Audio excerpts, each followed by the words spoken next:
of violence. We don't want this town hall meeting to be focused on the problem. We want the focus to be the solution. I don't want this to be a session where people are venting and blaming others, because what I always say, we should blame ourselves. You know, if you have a problem with something, then point the finger back at yourself and say, what is it that I'm doing to be a solution to the problem?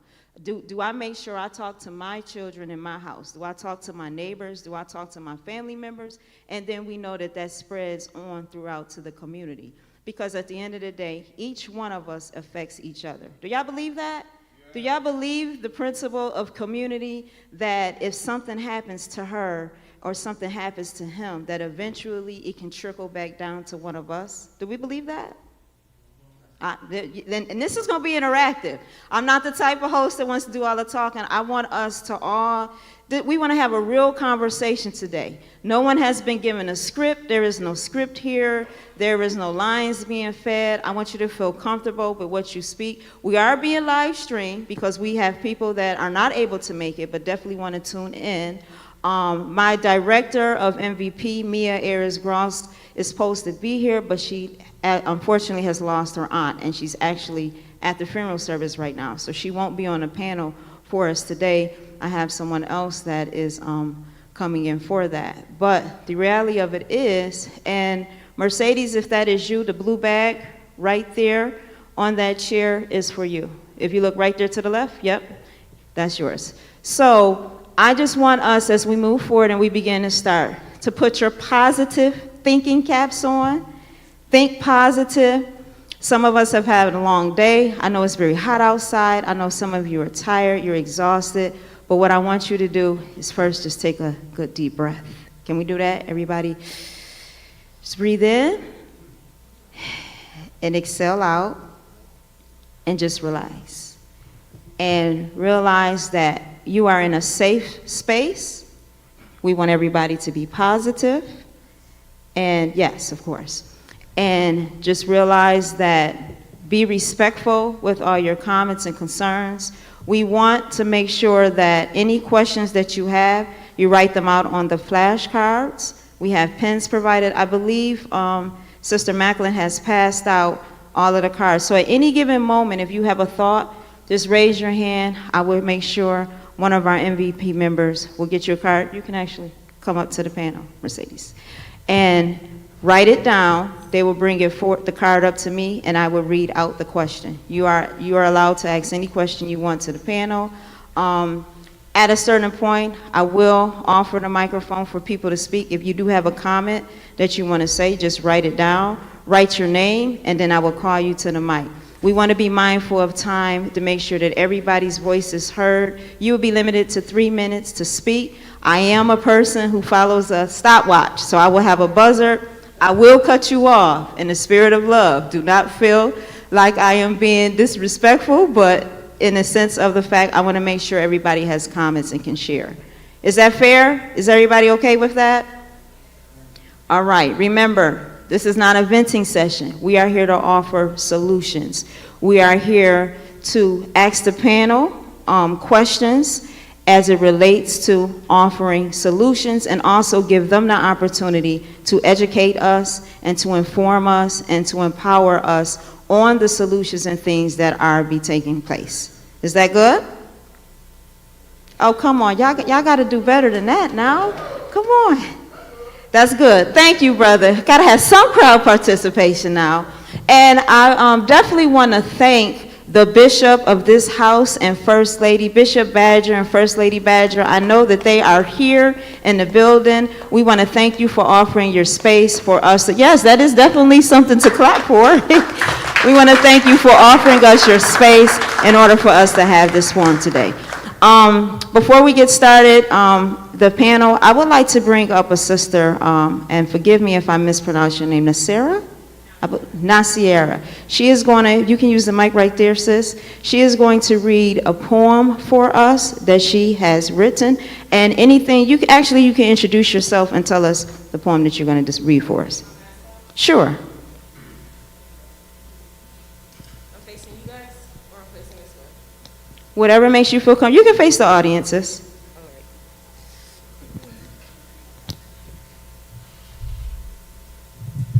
So, y'all can hear me just fine? Alrighty. So my name is Naziara Jones, and today I'm here on behalf of myself, most importantly, and my mother, Classy Mixon, my late mother, Classy Mixon. I am, it's not a poem, actually it's more so of a demonstration. I don't have a table to demonstrate, so I'm sorry, yeah. Anyways, so what I wrote here is that I know that we're here on gun violence. My mother was murdered in 2017, February 10th, 2017. It was domestic violence, but I feel like they go neck and neck sometimes. So, yeah, so it says, when you hear the words domestic violence, the first thought that pops into your head most times is abuse, and you will be completely right. But the majority of people only know one definition of that term, and that's physical abuse. If someone gave you an orange and said, eat this, you wouldn't just bite into it, you would start to peel back the skin, and inside you will find multiple layers that make up that one orange.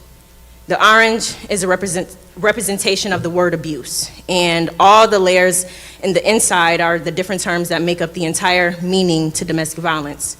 You have to realize that there are multiple layers for mental abuse, physical abuse, sexual abuse, emotional abuse, verbal abuse, financial abuse, digital abuse, stalking, and tons more that I can't name all at the moment.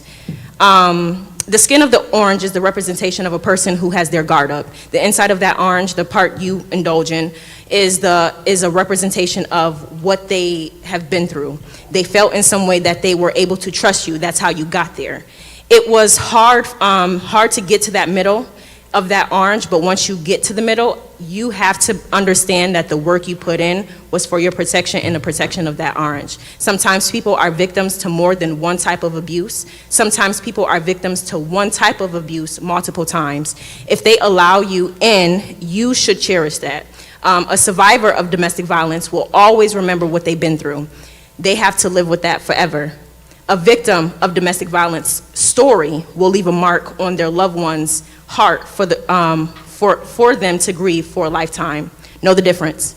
You also, no one's story has lesser value than the story before or the story after theirs. All abuse is wrong abuse. Domestic violence is a huge problem. It has so many different meanings, so many different terms. Please take time to educate yourself. I lost my mother to domestic violence. My mother suffered from emotional and mental abuse. She wasn't aware that she was being abused in the beginning, but towards the end, my mother was very much aware and did her best to protect herself and I. Unfortunately, she lost her life due to domestic violence and gun violence the same day. I was 16 years old and she was 32. I am my mother's only child. I strongly believe I strongly believe that the gun was placed into the hands of someone who was mentally ill. The impact of being a child who lost their mother due to gun violence and domestic violence, the trauma is something that I will always have to deal with along with my entire family. My solution to the problem is to continue to educate as many people as I can so that there won't be any more kids like myself. And that is my piece. You guys have a great day. Wow, thank you for that, sis. And we know that domestic violence definitely goes hand in hand with gun violence. At this time, we are going to see a snippet of a documentary. This is actually the trailer of something called The Price of Freedom. If y'all can cue that for us, please.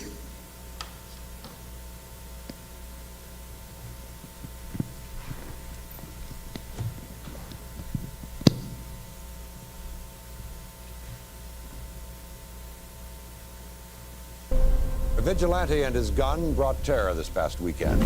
Jordan Davis was shot and killed here. Brought terror this past weekend.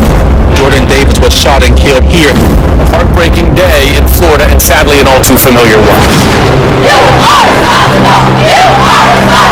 What does this say about us? We're just willing to let people die because we're afraid of the NRA. Anybody that thinks the NRA is going to disappear has got another thing coming. The NRA wants you to believe a fantasy about our founding. There should be no regulation of firearms. That couldn't be further from the truth.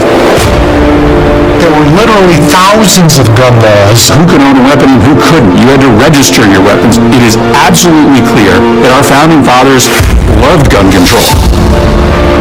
You're up against people that are just going to say whatever they need to say in order to get what they want. They have not only rewritten the history of the United States, they've rewritten the history of their own organization. NRA was a positive force in American life for a very long time. But it transformed into something entirely different. You're saying that is a liberty at the expense of 25,000 lives. Those things are worth all the lives you will ever pay for. My son was murdered because they were arguing about loud music. There has to be some common sense in our gun laws. If all our government can do is send thoughts and prayers, then it's time for victims to be the change that we need to see. Gun violence should be treated like an epidemic. The NRA believes the deaths of innocent people is the necessary price to pay to exercise their freedom.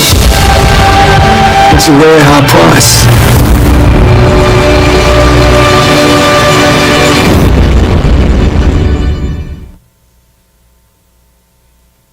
Thank you. Did everybody get a chance to view that? So if you have any questions or any thoughts on what you just did, I want you to write it down. And at this moment, I'm going to actually have Sister Mercedes introduce herself. And one of the solutions and one of the reasons why, I'm sorry, let me stand up, why we're here is because we know that the founder of MVP, Neil Dobbins, his passion was to do something about the gun violence that's plaguing our community. He actually put a call out, that's how our organization was formed, in regards to stopping the violence in our community and doing it from the perspective of the parents. Because like I said, so many times you hear people blame the parents, but the reality of it is there's a lot of good parents, parents that care about their children. Even if you have a young person that is involved in gun violence, that doesn't mean that they don't have a good parent. It just means that sometimes people get caught up in situations, or it can be at the wrong place at the wrong time. So he put a call out for parents to say, look, there's good parents out here. We do care. Not only do we care about our own children, but we also we care about everyone's children, because once again, we all affect each other in the community.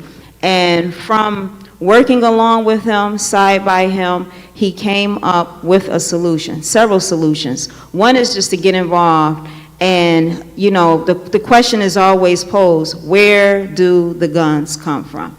Every time we hear people come out there and say, where are the guns coming from? No one here is making the guns, so why are they allowing the guns to come into our community where they can, once again, take lives? So from doing his research, he educated us on something that is called the T-Hart Amendment. And a lot of people are not aware of this. He met with all of the community leaders, city officials. District Attorney Flynn actually was one of the people that actually came out, supported, had many conversations with Mr. Dobbins, and worked along with us to get this information out on that side of the spectrum. And so now we want to take the time to educate the community at large how you can also be educated on what this is, and Mercedes is going to speak on that for us. How y'all doing? I don't really need this mic. I'm already loud. So I'm going to just give y'all the definition. I was going to do a PowerPoint, but I didn't want to bore anyone. So I'm going to just give y'all the definition of the T-Hart Amendment and kind of break down exactly what Uncle Neil was trying to do as far as it and how important it is in our community. Then I'm going to have 5 of our youth come and talk about how deeply they have been affected in our community as far as violence. A lot of times when we have these community meetings, hey, oh, live. All right. So, a lot of the times when we have these meetings, we always leave our youth out, right?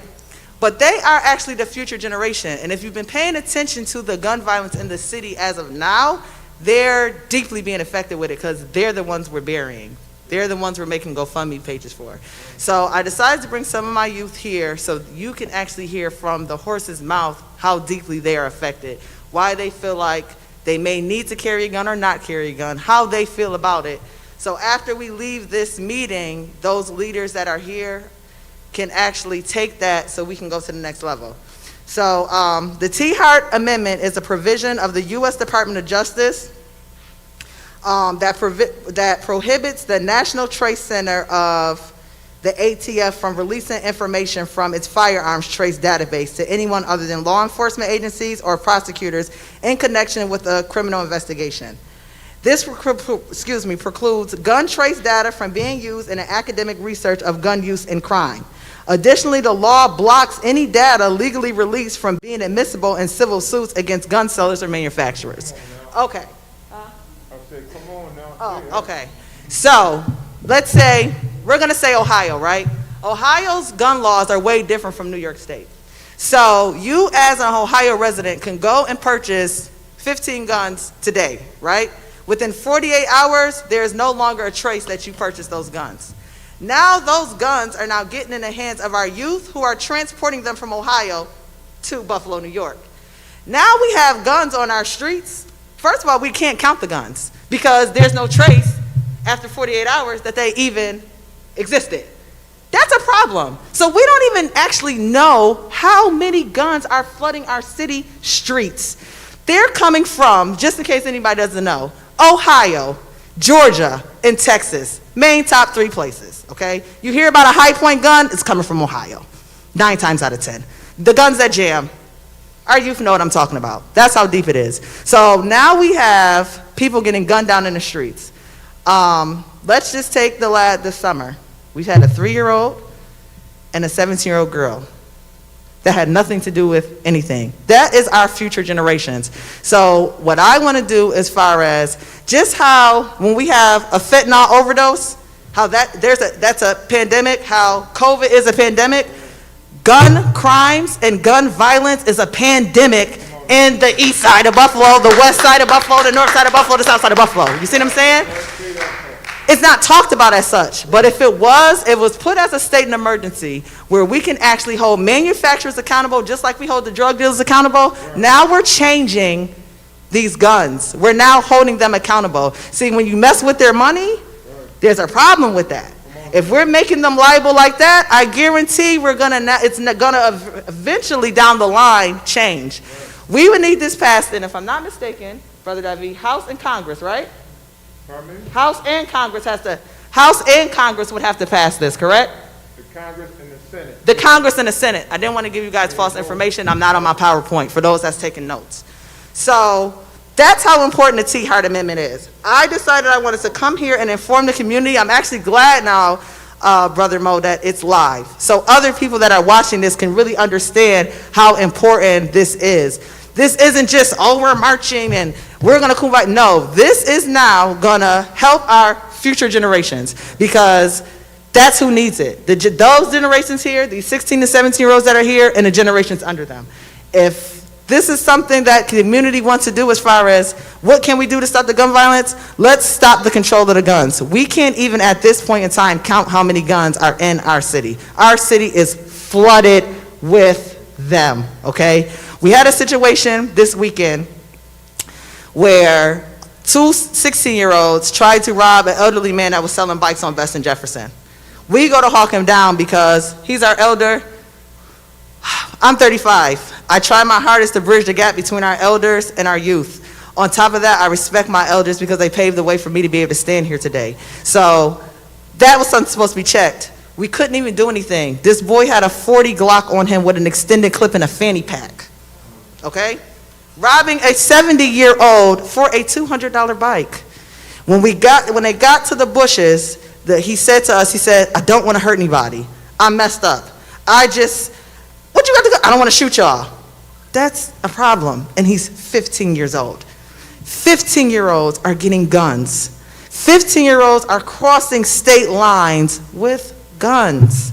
We have to do something about that. I have 5 of my youth that are going to be very brief about how it affects them on an everyday basis, not just hearsay. They're actually living in it as we speak. You guys can come up. So I have Neek, Jada, Corday, Murphy. I have somebody else. Where you at? Okay, I'm gonna let y'all introduce yourselves. How everybody doing today? I'm Jada, and I just want to talk real quick. It's gonna be short. So, gun violence is affecting my generation, my community, in several different ways. I ain't gonna say too much, but I'm gonna just say, for the teenagers that's here, it might seem cool and everything. You know, y'all look up to these rappers and everything, you know, and y'all think it's okay, but it's really not. See, I lost a cousin to gun violence.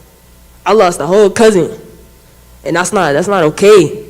Like, I'm trying to stop this. I'm trying to help stop this in ways that, you know, I can't even explain right now, but it's not cool. It's affecting us in different ways. A 3-year-old just lost his whole life. Straight bullet. Don't got no name on it at all. It's not cool. That's all I gotta say. Take it, run with it, do what you want. But look, you gotta listen to it. I mean, that's facts. All right.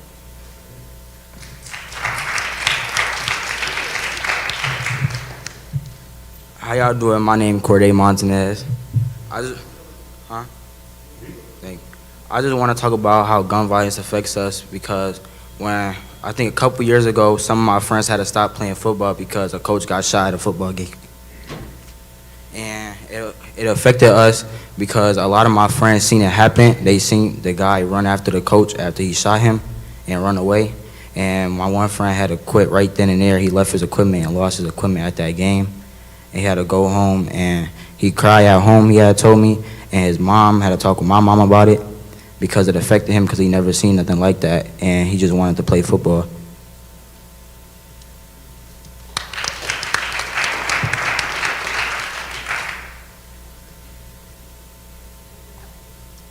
Hi, everybody. My name is Nazer. Gun violence affected my life because at a point in time, my uncle got killed. I don't want to talk. I'm sorry. I'm scary. I don't like talking in front of a lot of people. But my uncle was killed, and the person that did it, they still never caught him. And it's just crazy. I never see my uncle ever again just because a girl wanted to set him up for something that she didn't even get. Thank you, everybody. Hi, my name is Neek, and I'm going to say gun violence affects us because I watched a lot of people get shot when I was supposed to, even growing up as a kid. I watched a lot of people getting shot even when I wasn't supposed to growing up as a kid, and now it's not safe for like my younger siblings to be outside playing, even in front of the house, or cousins, or even having family events. We got to take it to the backyard because at a certain time you don't know what happened. I was always told growing up, bullets don't have names on it. No matter what you say, oh yeah, this is for this bullet for him, a bullet don't have a name on it. So when all these kids is getting killed, even though the bullet isn't for them, it hit them. And I think that affects us a lot because we're losing a lot of kids in our generation because of guns, and it don't have nothing to do with them.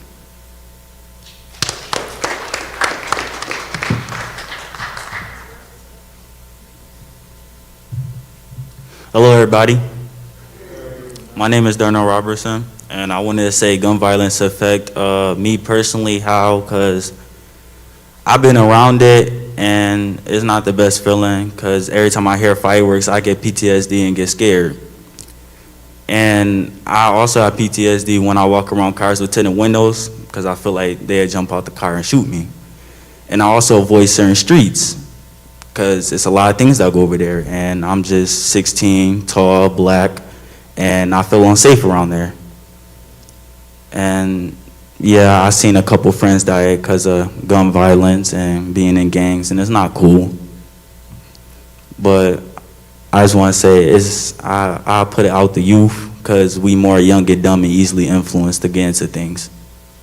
and we'd take the short route. Life is just a straight line. You can't cut it. You gotta walk faster or walk slower, and doing this gonna make you walk slower.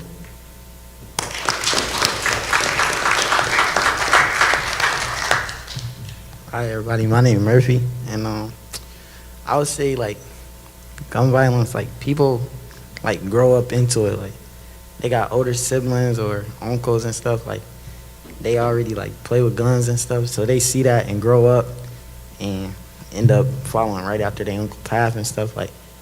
And then like with the sports team, what he was talking about, like I play football, and like the team that happened to it, like I was supposed to play them next, and my mom was scared, saying like I couldn't play and nothing, like, and that's all I ever want to do. So like it was, everybody was hurt. Then people, his family affected by it, and kids that don't even know him, they mom's fear and stuff. Like I don't know, like I don't know how to talk in front of a crowd. So, but I also say like it's not really like people like want the gun, like they want it because they fear for their life. Like it's not really like, oh, I'm a go get a gun just because I want it and show it off. It's more like they scared because something gonna happen to them. Like walking, like I walk places, like I be like you paranoid and stuff. Like a car ride up the street slice, you like it's something weird going on. Like you gonna be like scared or something gonna happen. Like, it's just growing up in the black community, like that's what get taught in your head and songs, everything. Like people like some, I don't know if y'all listen to the music, y'all get what I'm saying though. Like, and then you got friends that's into gangs and stuff. Like then you getting peer pressured into it. Like, oh, you soft, you don't want to go do this. Then it's like your friends pressuring you. Then you got siblings and older people that's like telling you to do it, so you think it's right, and then you want to fit in the crowd, so you go and do it too.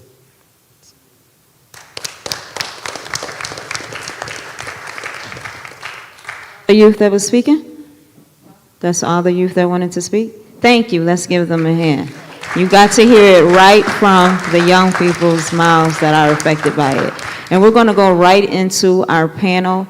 And I mean, there was a lot of points that they made, a lot of things that they stated. So I hope y'all have some questions.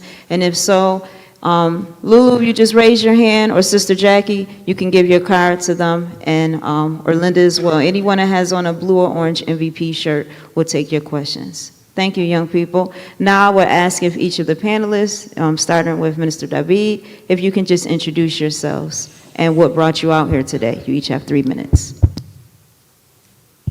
Yes, my name is Student Minister David. I'm the minister at Muhammad Mosque 23 in Buffalo. I work with block clubs at Community Action Organization. What brought me to this meeting is strategies, planning strategies, step-by-step strategies to really address gun violence and crime in Buffalo. And so I'm really for the idea of not a gripe session. I'm really for the idea of strategy, steps, concrete, bullet points to be able to address gun violence.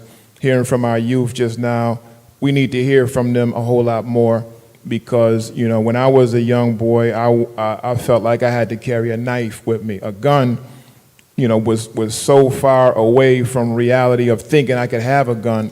But I wanted to carry a knife with me, not for people, but I just wanted to carry a knife just in case a dog attacked me or what have you. But feeling like I needed that weapon with me, and not even thinking about a gun, and now knowing that guns are so easy to get, they're easily attainable, cheap weapons, and I can really relate to the fact of feeling like you need to have that weapon to protect yourself. And so the mentality coming from the top about, if you have a good guy with a gun, he can stop a bad guy with a gun. Like this is a shootout at the OK Corral. We're going to have a shootout. The good guy's going to shoot the bad guy. That's insanity. I mean, because right now you have in America, you have about 333 million people in America, but you have 393 million guns in America. You have roughly you have, according to what the research says, you have about 120 guns for every 100 residents in America. And so I'm here to address that. As Mercedes said, it's really a pandemic. All of this running around, emergency authorization, changing the laws whenever you want to, when it suits you to change the law. Well, in a pandemic, it's a state of emergency. It's not, you can't go back to business as usual. So, with hearing from the youth and what they're suffering, post-traumatic stress, they're going to be impacted by that, for most of their lives. So I'm for, doing whatever we have to do. Change laws, get emergency youth authorization to address the pandemic of gun violence.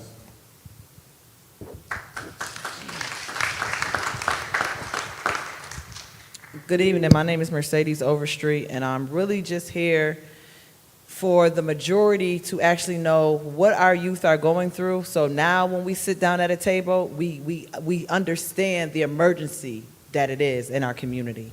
So I would like to save their lives. I don't want any of my youth to feel like they have to carry a gun because it's unsafe in the neighborhood that they're in, because they're just trying to make it to and from school, to and from work, to and from the store, because this is what's happening. This is where they're getting shot. They're not even having anything to do with the violence or what's going on, but they're still being affected by it. So if we can push laws that are protecting our future generations to come, I'll die a peaceful woman.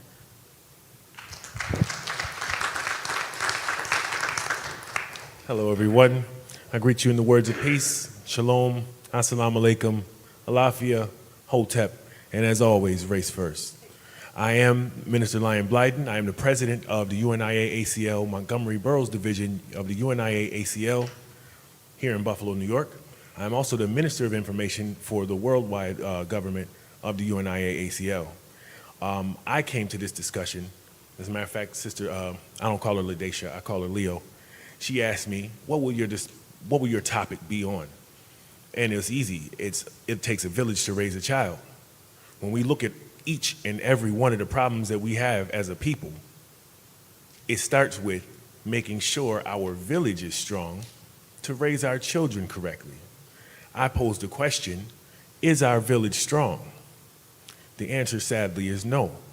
And we can see it bear out by the numbers. What drives me to this work, when you can sit and hear these children get up there and speak and give you those just from the heart messages, and they can tell you what they're going through. If your heart doesn't immediately tell you we need to do something, we might be in the wrong place. When we talk about it takes a village to raise a child, it means that we're supposed to make sure that they never feel that way. I remember we used to have strong block clubs. I remember we used to have strong after-school programs. Glove?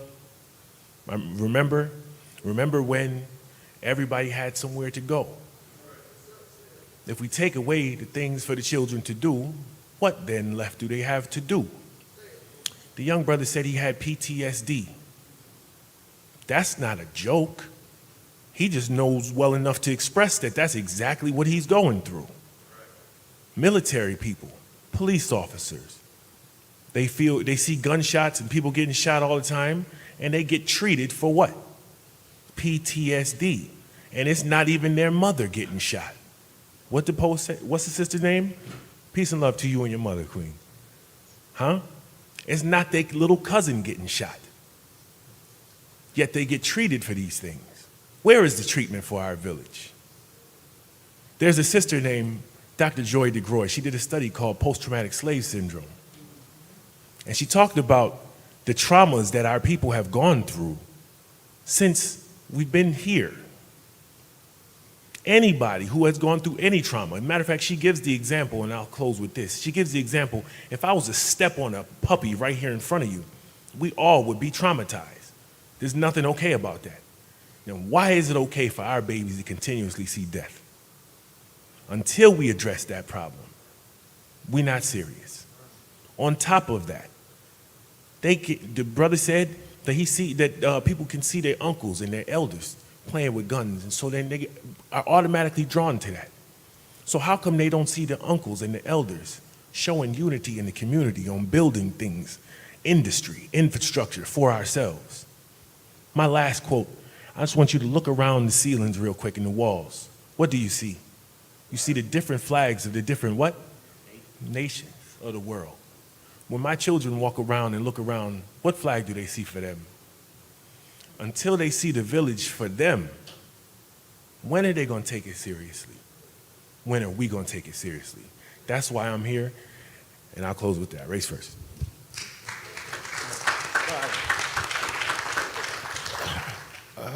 Good evening, everyone. My name is Mark Overall. I am the president of the Buffalo Urban League Young Professionals. A couple weeks back, I think, or maybe it may have been a month and a half or 2 months by now, LaDeja called me and said, Mark, gun violence is out of control. And, sadly, to me, it always seems that way, especially during the summertime, if y'all live in Buffalo. But she said that she wanted to bring together some people out in the community and to talk about strategies from the bottom up instead of the top down. Like a lot of times, it's looked at from what can city administration do, what can elected officials do, but she really wanted kind of a grassroots, community-based solution think tank. So, and she asked me what my thoughts were on that, and I immediately said, let's do it, right? So, it started with a couple of Zoom calls, because we're still in the virtual space a lot of times due to the pandemic. And then when she said that she wanted to put together a town hall community forum, we worked on getting the venue. Huge shout out to the Badgers for providing the church and the space for it. And so here we are. So I was really just assisting her. This is definitely not my area of expertise. So I'm just kind of a listener, but I do have to, touch on the point about using, it's all kind of tied to, I don't want to say a lack of employment, but a lack of utilizing available employment. And then it's also tied to, high school dropout rates and just different things that I was talking with the other day with Mark Abraham, who's a amazing guy that focuses specifically on it. He was a former principal at McKinley, focusing specifically on keeping and retaining black and brown boys in high school. So that conversation definitely kind of spurred a lot more thinking in my mind. So I'm happy to be here, and I'm looking forward to seeing and hearing what everyone has to say. Thank you.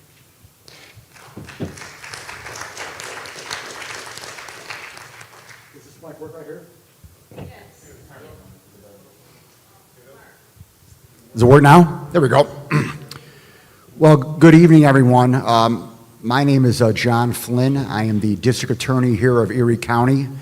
And for those young people in the crowd here, just so you know, as the district attorney of Erie County, I am the chief law enforcement officer here in Erie County. And obviously, as the chief law enforcement officer, I have a big role in the discussion that we're talking about here and in not only coming up with solutions to the problem, but educating everyone and letting you all know kind of what I am seeing out there on our streets and in our community. I find it, I found myself the other day, I was talking to someone and, they asked me, how do you do what you do every day? And, hearing the brother out there and listening to what we're talking about PTSD, I said to them that, it's difficult. I am traumatized, and I don't use that word lightly, when a 4-year-old baby gets shot and killed. As a father of 5, that troubles me greatly. When a 17-year-old girl, as was mentioned earlier, gets shot, I asked about that today to my people. I asked today, what's the status on the 17-year-old girl? Where are we at? What's Buffalo Police doing here? What's going on? It breaks my heart when I hear that. And obviously, as my job as district attorney, my main job is to keep the streets safe. That's all I'm elected to do. That's my job, to keep our communities safe. And when a 4-year-old gets shot and killed and a 17-year-old girl gets shot and killed who are innocent bystanders, the argument can be made that I'm not doing my job, that I need to do a better job. And I recognize that, and that's why I'm here. I'm here to do a better job. Every day that I go to work, I want to do a better job. I want to do whatever I can to keep every one of you and your children and your brothers and sisters safe. And by coming here tonight and letting you know what I know and answering your questions, and not only me talking, but me listening, if I can come away with and leave here with more information so that I can do a better job and I can do whatever I can do to prevent a 4-year-old and a 17-year-old girl from getting shot and killed, well, that's good. And that's why I'm here. All right, thank you. Okay, so I do have some cards turned in. Some of these are people requesting to speak. So I will save time for people at the end to speak, but I would, at this time, want people to actually give me questions to ask the panel. So one of the questions we have here, can you give me one solution, just one, your greatest solution that you think can end gun violence? And on the panel, I'll give you 5 minutes each to speak. Yes, one solution, one idea that has worked effectively. One solution, to go back to addressing the T. Hart Amendment, working with block clubs. I propose a solution to organize by block clubs, block by block, organization by organization, organize residents into a telephone campaign to call all our elected officials. Just like we called Brian Higgins, Congressman Brian Higgins, got a flood of phone calls. He took the idea about repealing the T. Hart Amendment to the floor of Congress, the U.S. Congress. He did speak about it in response to parents, residents, neighbors calling his office. So I propose that we follow up on that, come up with a phone script, call all of our elected officials to have them to address repealing the T. Hart Amendment. And I propose to do that, organizing with all these organizations, all these block clubs. We're the ones that's suffering from the full weight of all these homicides. And so, we're the ones that's going to have to speak out and do something about it. I think that, District Attorney Flynn has an impossible job, to try to say whether or not, he's failing in his job. It's like trying to put a Band-Aid. It's like the levee, the floodgates is already flooded over with guns. And he's, and many people are asked to put a Band-Aid on that, a Band-Aid approach to it, when that approach does not go deep enough to address all these guns, these flood of guns, these easily purchased guns. And so my proposal, which I am going to do with the help of these organizations, organize block by block, organization by organization, and put all of our elected officials, anybody on Front Street, to repeal this law and to address the flood of guns in our community. Thank you. Thank you. Mercedes? Yes, each one of the guests, I want you to answer. Well, respectfully, Brother David really summed up what I needed to say, and with decency and order. So I think y'all like his response better than mine. So I'm with David, Brother David. Okay. Salute that. First of all, that right there is a great example of what we need to start doing. You know what I mean? A lot of times in our communities, folks always want to take, like, oh, I came up with whatever. But why not just give props to someone when it's time and let the baby see that happen? That don't count for my time. Don't start over. All right. So my suggestion is simple, but it's a little bit more difficult, right? So we keep talking about this in medical terms. So if this is a cancer, doctors deal with cancer by cutting it out, right? There's no Band-Aid for it. They either cut it out or burn it out. And so this issue has a two-pronged foundation. One is the manufacturers themselves, right? Now, that may be a larger job, obviously, but we realize that and I saw during the video you had the NRA and things like that you got to fight against. But the manufacturers themselves, once they stop making said product, we don't have the problem with said product, right? So the focus could be on that as opposed to certain other things. But let's stay in the community. Why is it that a black child decides that he wants to shoot another child? Right? The majority of the time, it's not some big thing. It's usually a misunderstanding, frustration, what they mad over. Usually money, right? Or an item or something that they want to buy or something. Am I right, young folks? Did somebody step on somebody's sneakers? Somebody broke somebody's iPhone? Social media? Huh? Right? Now, if they was we in a church, right? Where they say idle hands is a devil's playground. When, you know what I'm saying? These are things, these old school things, right? These things came up before me. You take a village to raise a child, right? You make sure that the baby's got something to do so they don't go around messing around. If we serious, we just do that. We build the infrastructure, we build the things that make them do that. Is that something that you would want young people? A place where you know that you could go and you needed a job, you could just go there. You ain't had to worry about the stress of the racism that goes on in these other places, the nonsense that happens in the temp agencies, huh? Or the McDonald's managers that's stressing you out, huh? I'm speaking somebody's soul real quick.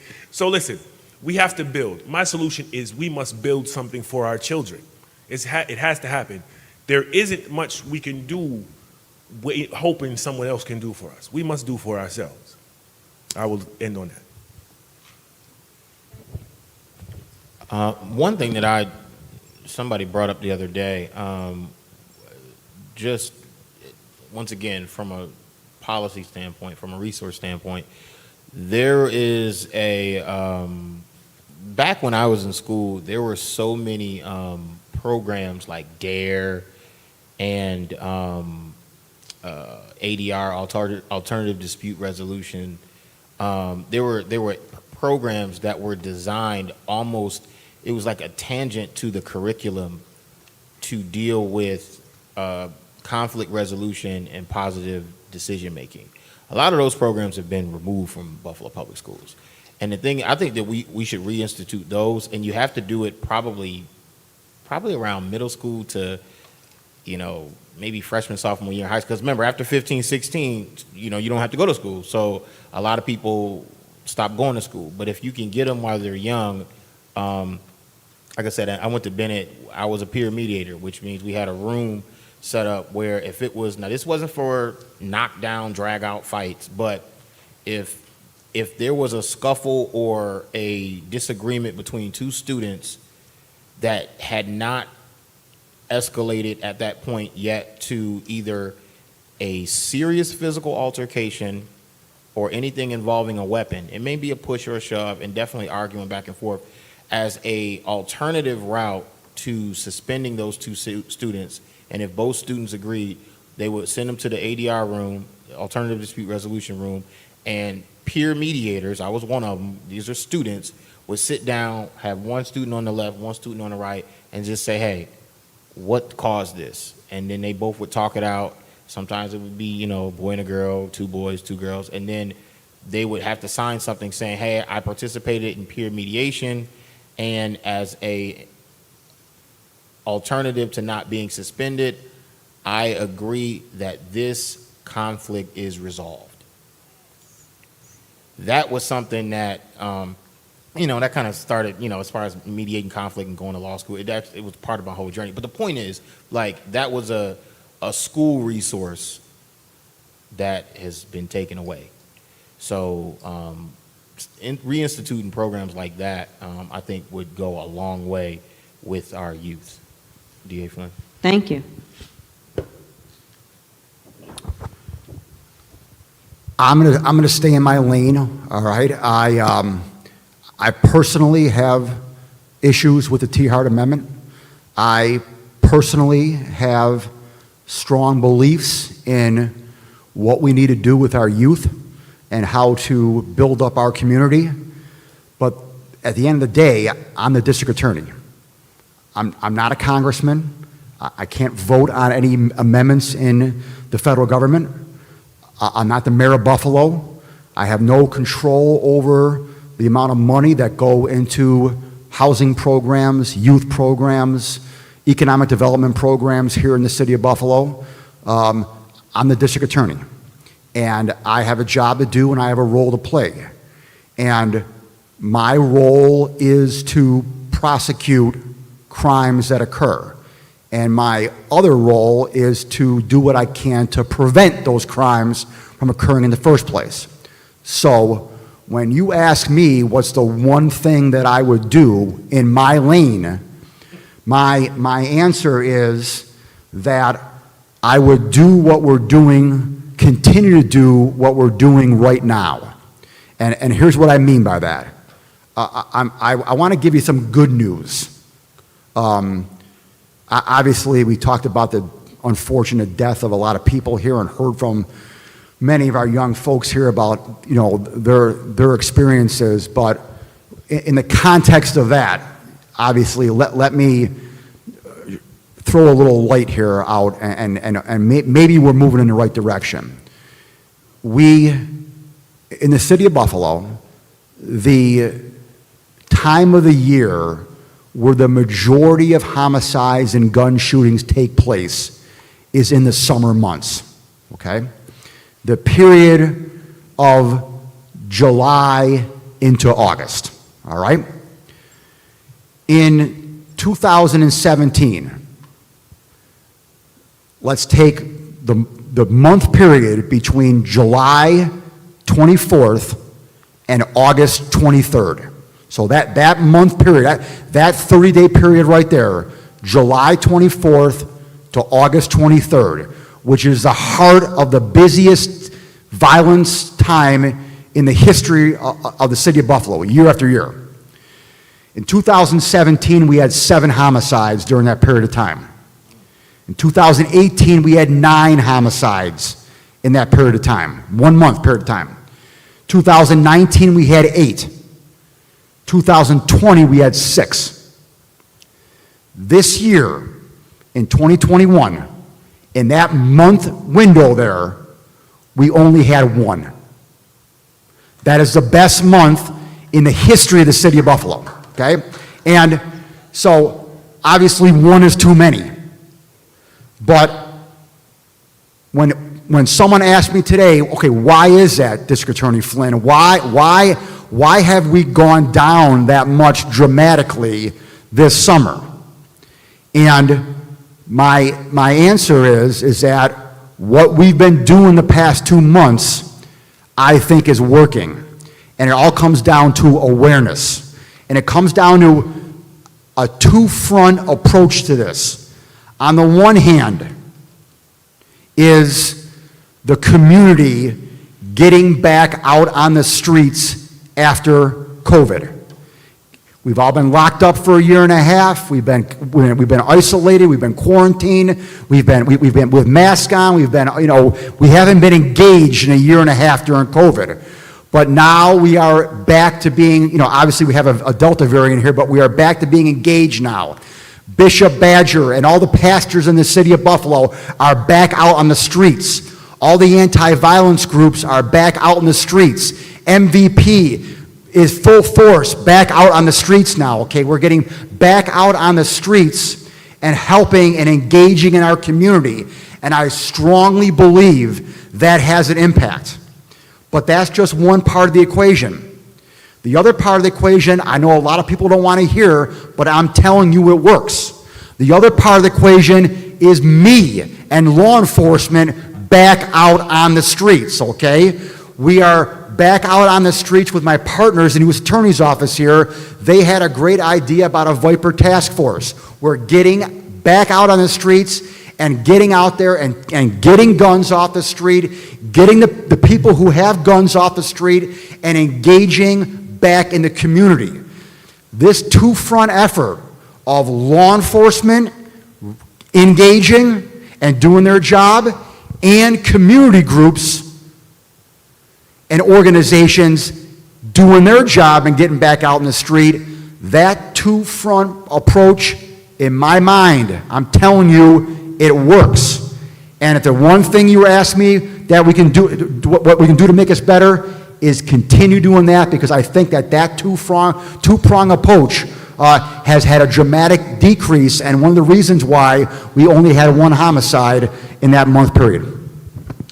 Okay, thank you. Thank you all for your solutions, panel. Let's give them a hand.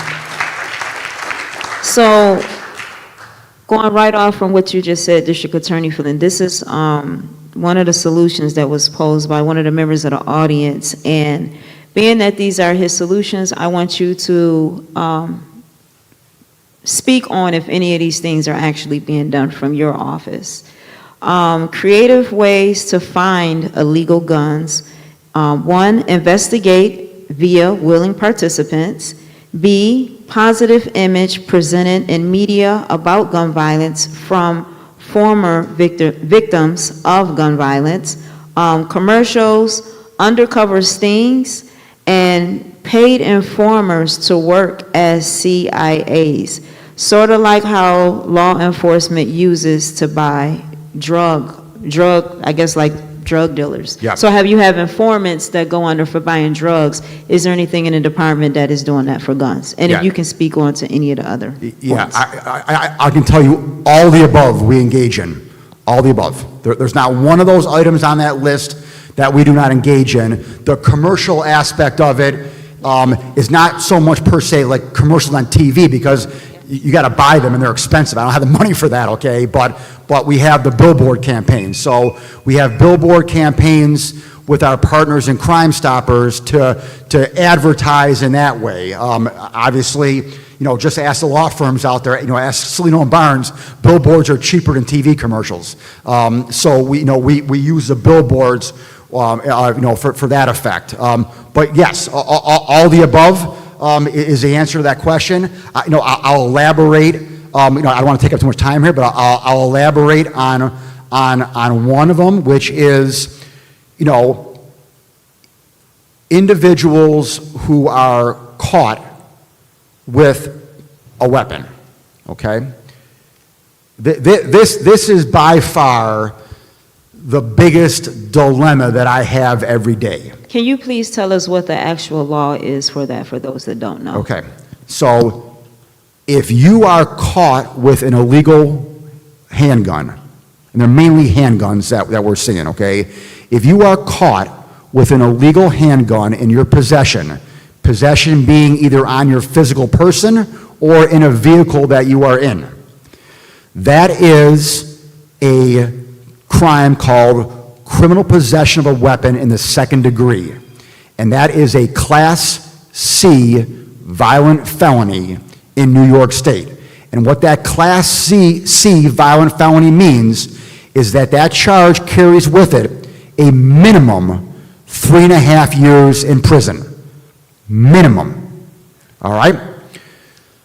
My biggest dilemma every day is what some of these young men here were talking about.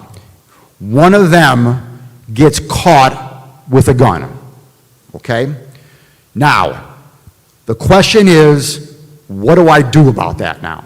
All right? A lot of these young men, a lot of them are just having them for protection, okay? But to be honest with you, those are few and far between, okay? I'm not going to say majority, but a good portion of these young men are not full-fledged gangsters yet, but they're on that path, okay? They are hanging out with the wrong people. They are starting to get involved with the wrong crowd, but they're not individuals who are shooting guns yet. They're not really, bad people, okay? They are just starting to hang out with that crowd, and they're walking down that path, okay? And if I make them plead guilty to that charge and send them to jail for 3.5 years, and they go to Attica for 3.5 years, who do you think they're hanging out with in Attica for 3.5 years, okay? They're hanging out with gangsters. Criminals. Oh, criminals, okay? I'm not going to be politically correct here. I'm going to use a word. They're gangsters, okay? I'm sorry, but a lot of them are gangsters, okay? And they're criminals, yes. And so, not all of them, but a lot of them, all right? And if they're 18, 19, 20 years old, and they're doing 3.5 years, and they come out now at 24 years old, they're going to come out with obviously bad role models that they were hanging out with in prison. So if I can do something to save that kid's life and not have him do that, if I can offer them a one-step reduction or any kind of reduction and get them probation and get them to get a GED or get them counseling or get them job training or whatever it may be, then I can maybe hopefully get that individual on a different path, all right? But I just don't know if I'm right all the time, because if I give that kid a break and then he goes out and shoots someone and kills one of your family members, then I made a mistake then. So that's the dilemma that I face every day. And so I try to look at these cases on a case-by-case basis. I try to do my best to do the right thing and figure out where this young man or woman's going to go in life. And it's a difficult decision. And if I can find out and they can help me ascertain where they got the gun from, and they can maybe help me go undercover and give me information on where the gun came from, well, then I can maybe, give them a lesser charge as well, okay? Because now they're cooperating, all right? So we do that in a lot of circumstances, but I'll be perfectly honest with you, and again, they're mainly young men, a lot of these young men don't want to cooperate. They don't want to tell me where they got the gun, they don't want to tell me where the gun came from, and I'm at a roadblock on that, and I'm going nowhere a lot of times. Do you think that is due to the fear of retaliation? Absolutely. So what is the solution to get the message out to make young people or whomever feel safe that if they want to tell something about a gun? I've been in a situation where my son found a gun and I tried to get it turned in.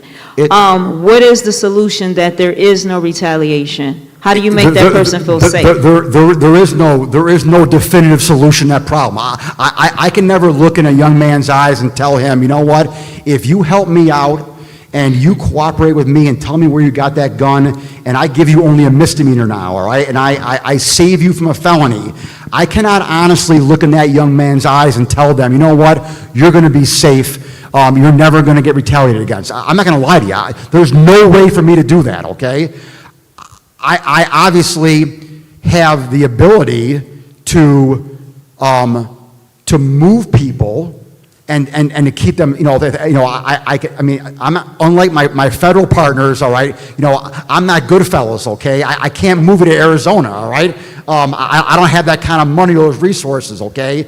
I have money and resources for witness intimidation to, move you to Niagara Falls or Rochester and give you a couple months rent, until you get back on your feet, to get you a new cell phone number, to pay for moving costs, to pay for the rental of a moving truck. I can do that kind of stuff, but again, most people don't want to move. They don't want to uproot their lives and move to Niagara Falls or move to Rochester. Their families and friends are here. So again, it's a difficult solution, and I don't have all the answers for them. Okay, but you are saying, just so that people know, that if someone did want to move and take that, there is a solution in place where you do have funds to relocate people, change their cell number, or move them to another location. Yes. I just want to make sure for those that's been that is yes, on a limited basis, absolutely. Again, I can't, I don't have the resources of the FBI or federal government where I can change someone's identity and move them to Arizona. I can't do that. But I, in a limited capacity, absolutely, I have the ability to do some things, no doubt about it. Okay. All right. We have some more questions here. And as the panel is talking, if you have questions, just flag it in the air, and one of the members will pick up your question. Let's see here. This one right here. For the panel, and any one of you can answer this. Do you think the pandemic made it easier for young people to get guns? Or in a sense of adding on to that question, do you think the pandemic has affected this at all, gun violence, or attributed to it? Because we hear that a lot. You know, people are locked in, they haven't been go out, and, you know, they're dealing with situations of being home, and now they're out, and they're just like exploding to go out and commit crimes. I've actually heard that said it's due to COVID. Obviously, we know this has been going on before COVID, so how do you speak to or address that question? Yeah, I do know certain things do happen in society that you see a spike in purchase of guns and the flood of guns. I know when President Obama was elected president, that all the gun stores sold out, was selling out all their guns and all their ammunition. So things do happen. And I did hear in some type of news report that gun sales are skyrocketing right now. So if gun sales are skyrocketing, guns are more readily available, it's easier for people to get these cheap weapons. And so I do also want to say that, you know, in response to some of the discussion that just took place, that, you know, we're asking a lot of 15-year-olds, you know, to help solve crimes. You know, we're asking a lot of a 15-year-old to actually deal with the trauma of seeing their friends and things killed right in front of their eyes. And then, you know, I think that that's more of a reactive thing. But I think in a way of being more proactive, meaning to try to nip it in the bud and head it off before it affects young people's lives. Because once it happens, you can't undo it. And then we're asking them to, you know, be a witness. We're asking them, you know, if they can relocate. We're asking them to solve crimes for us. And it's just too much to ask. And then, you know, we want to, you know, as that's not really their job. It's really our jobs to make a better life for our young people. So I just wanted to say that in response. You know, we need to be every solution that we put forth here needs to be be a proactive solution, preventative solution. This is my answer, right? Me just being real, like, yeah, the world shut down, but the hood didn't.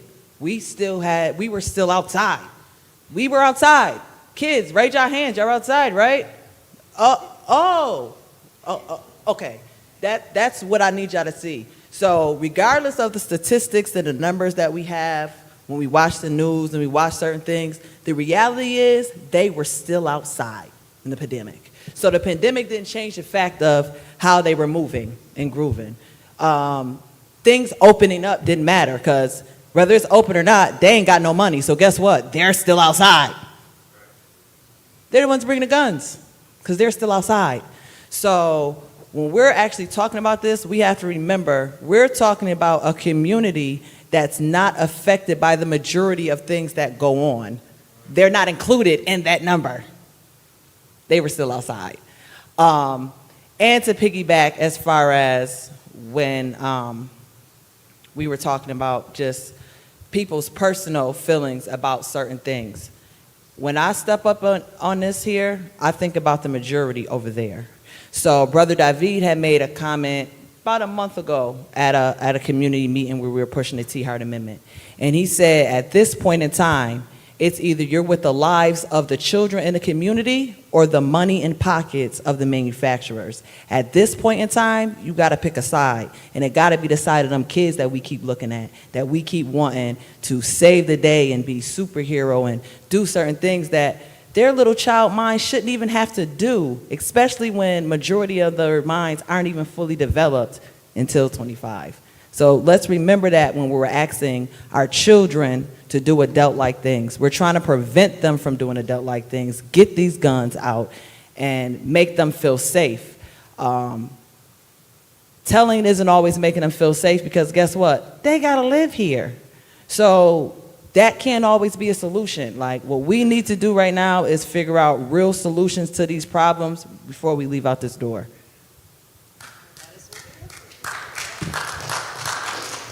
Thank you. That is what we're here for. And keep in mind all the solutions that are being, I had someone that wants to give their cards to you, District Attorney, as solutions, but we are going to actually put together a booklet of every solution that is posed and actually print it and present it at the next town hall meeting. So, okay, so I think these two are almost the same question.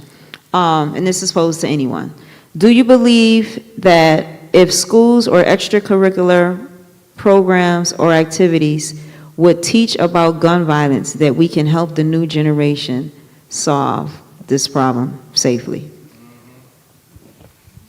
Anyone on the panel want to comment to that? Should it be taught in extracurricular activities and programs about gun violence? Or is that being done, if you know of any? I'm sure at some level a teacher or sewer is having that discussion. But of course, even the one child and the sister that said the poem earlier was speaking about educating people to avoid future problems. We have a saying, Sankofa, go back and get it so you can bring it to the future to help in the future be better. So of course we need to teach about those things as well as other things. Yeah, I'm not going to elaborate on that, but yes, I'm going to say yes to that. Absolutely. Thank you. To a certain extent, we are. So again, pre-pandemic, pre-COVID, we started gun violence panels with the Buffalo Public School System, and we had a few panels where we had, parents of those who had lost their children to gun violence. We had educators, we had police officers, we had community leaders, and we went to a couple different schools in the Buffalo Public School System, and we had these gun violence panels. It got shut down during COVID, obviously, because obviously the schools shut down. But we are now in the process of this coming school year reintroducing those gun violence panels and bring them to the Buffalo Public Schools and, again, doing what we can to educate about gun violence. Thank you. And just so everyone knows, I have another appointment. I got to go to here. So if anyone has any last questions for me, I'll be more than happy to take it, but then I got to sneak out of here. Okay, so I have 3 questions that are posed to you.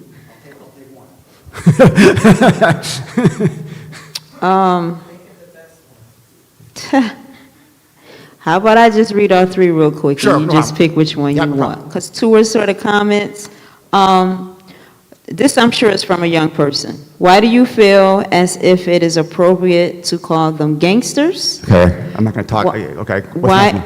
I'm just going to read all 3 real quick.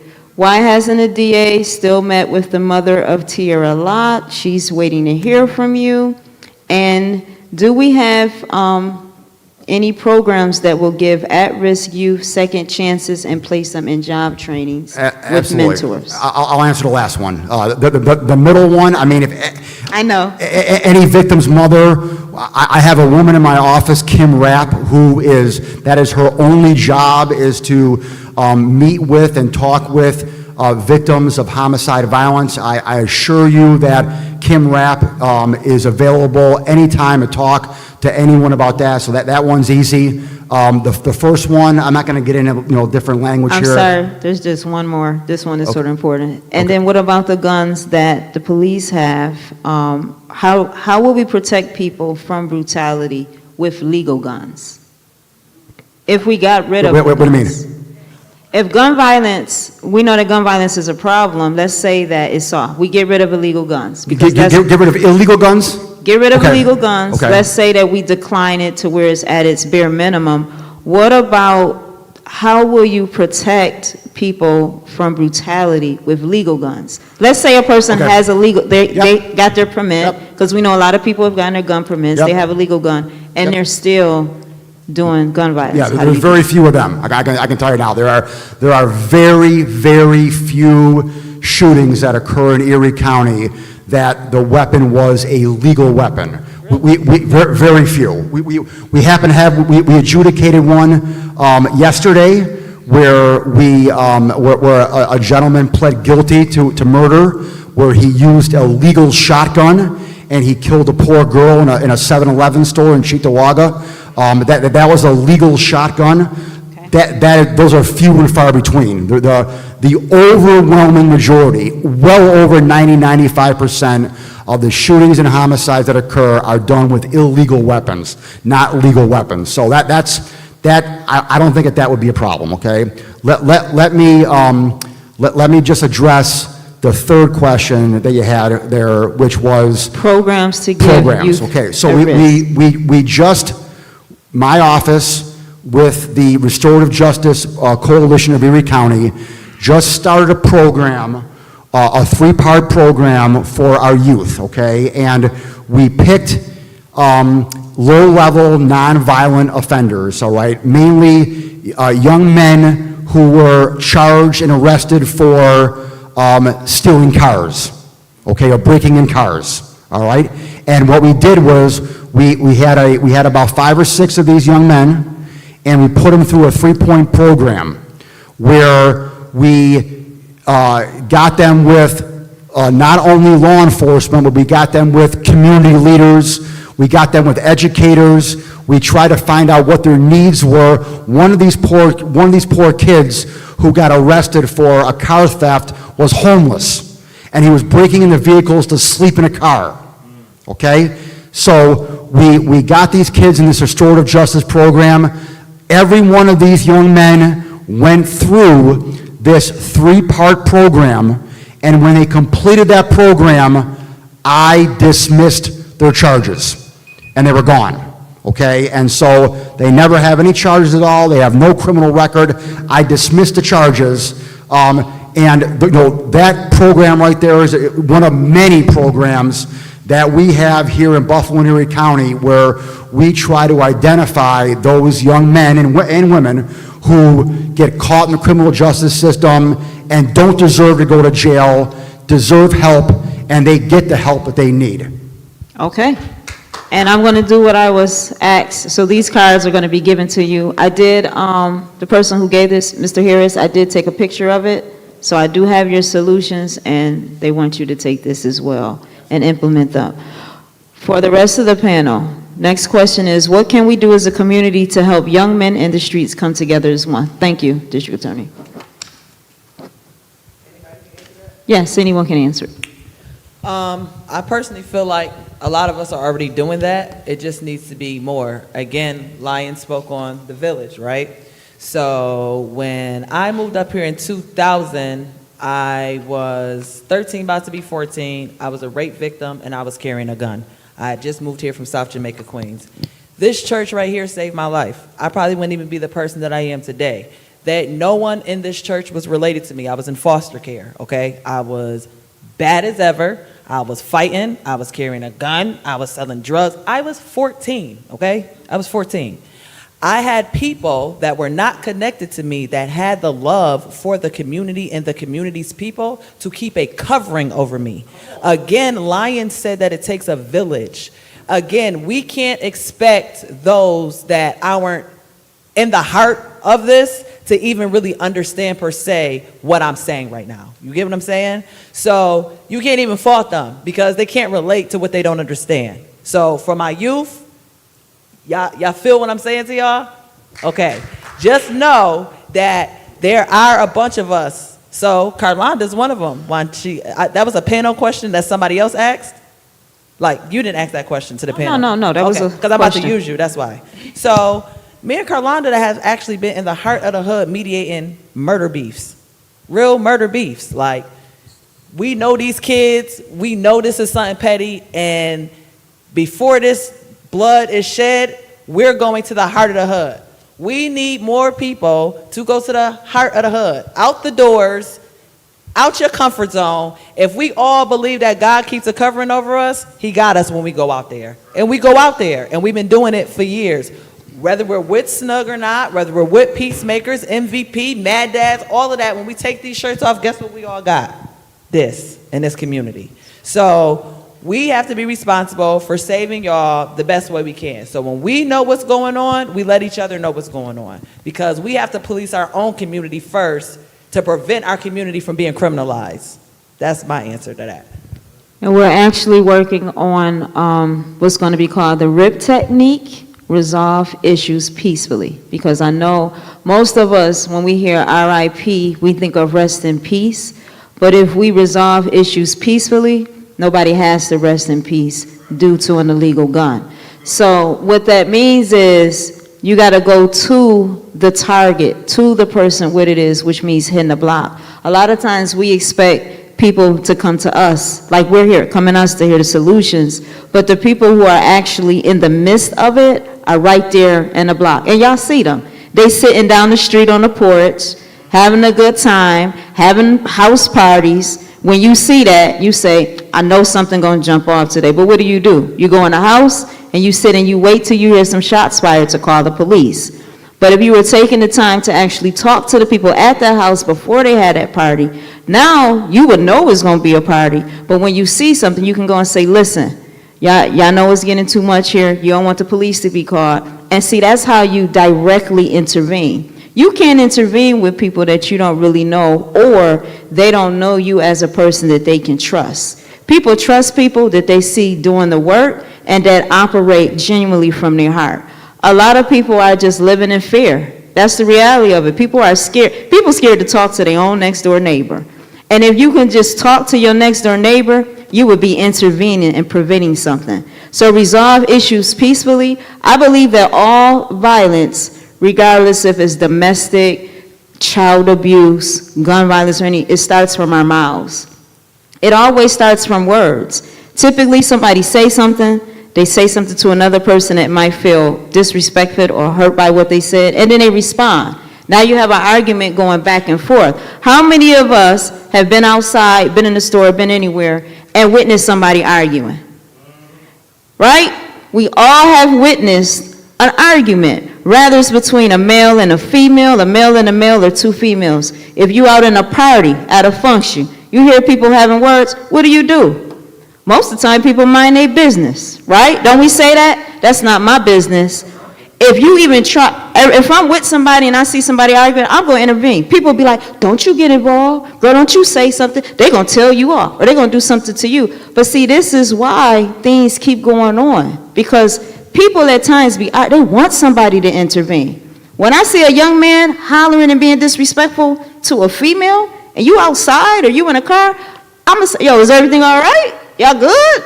I mean, you getting a little loud. I don't want to have to call the police or anything. Y'all all right?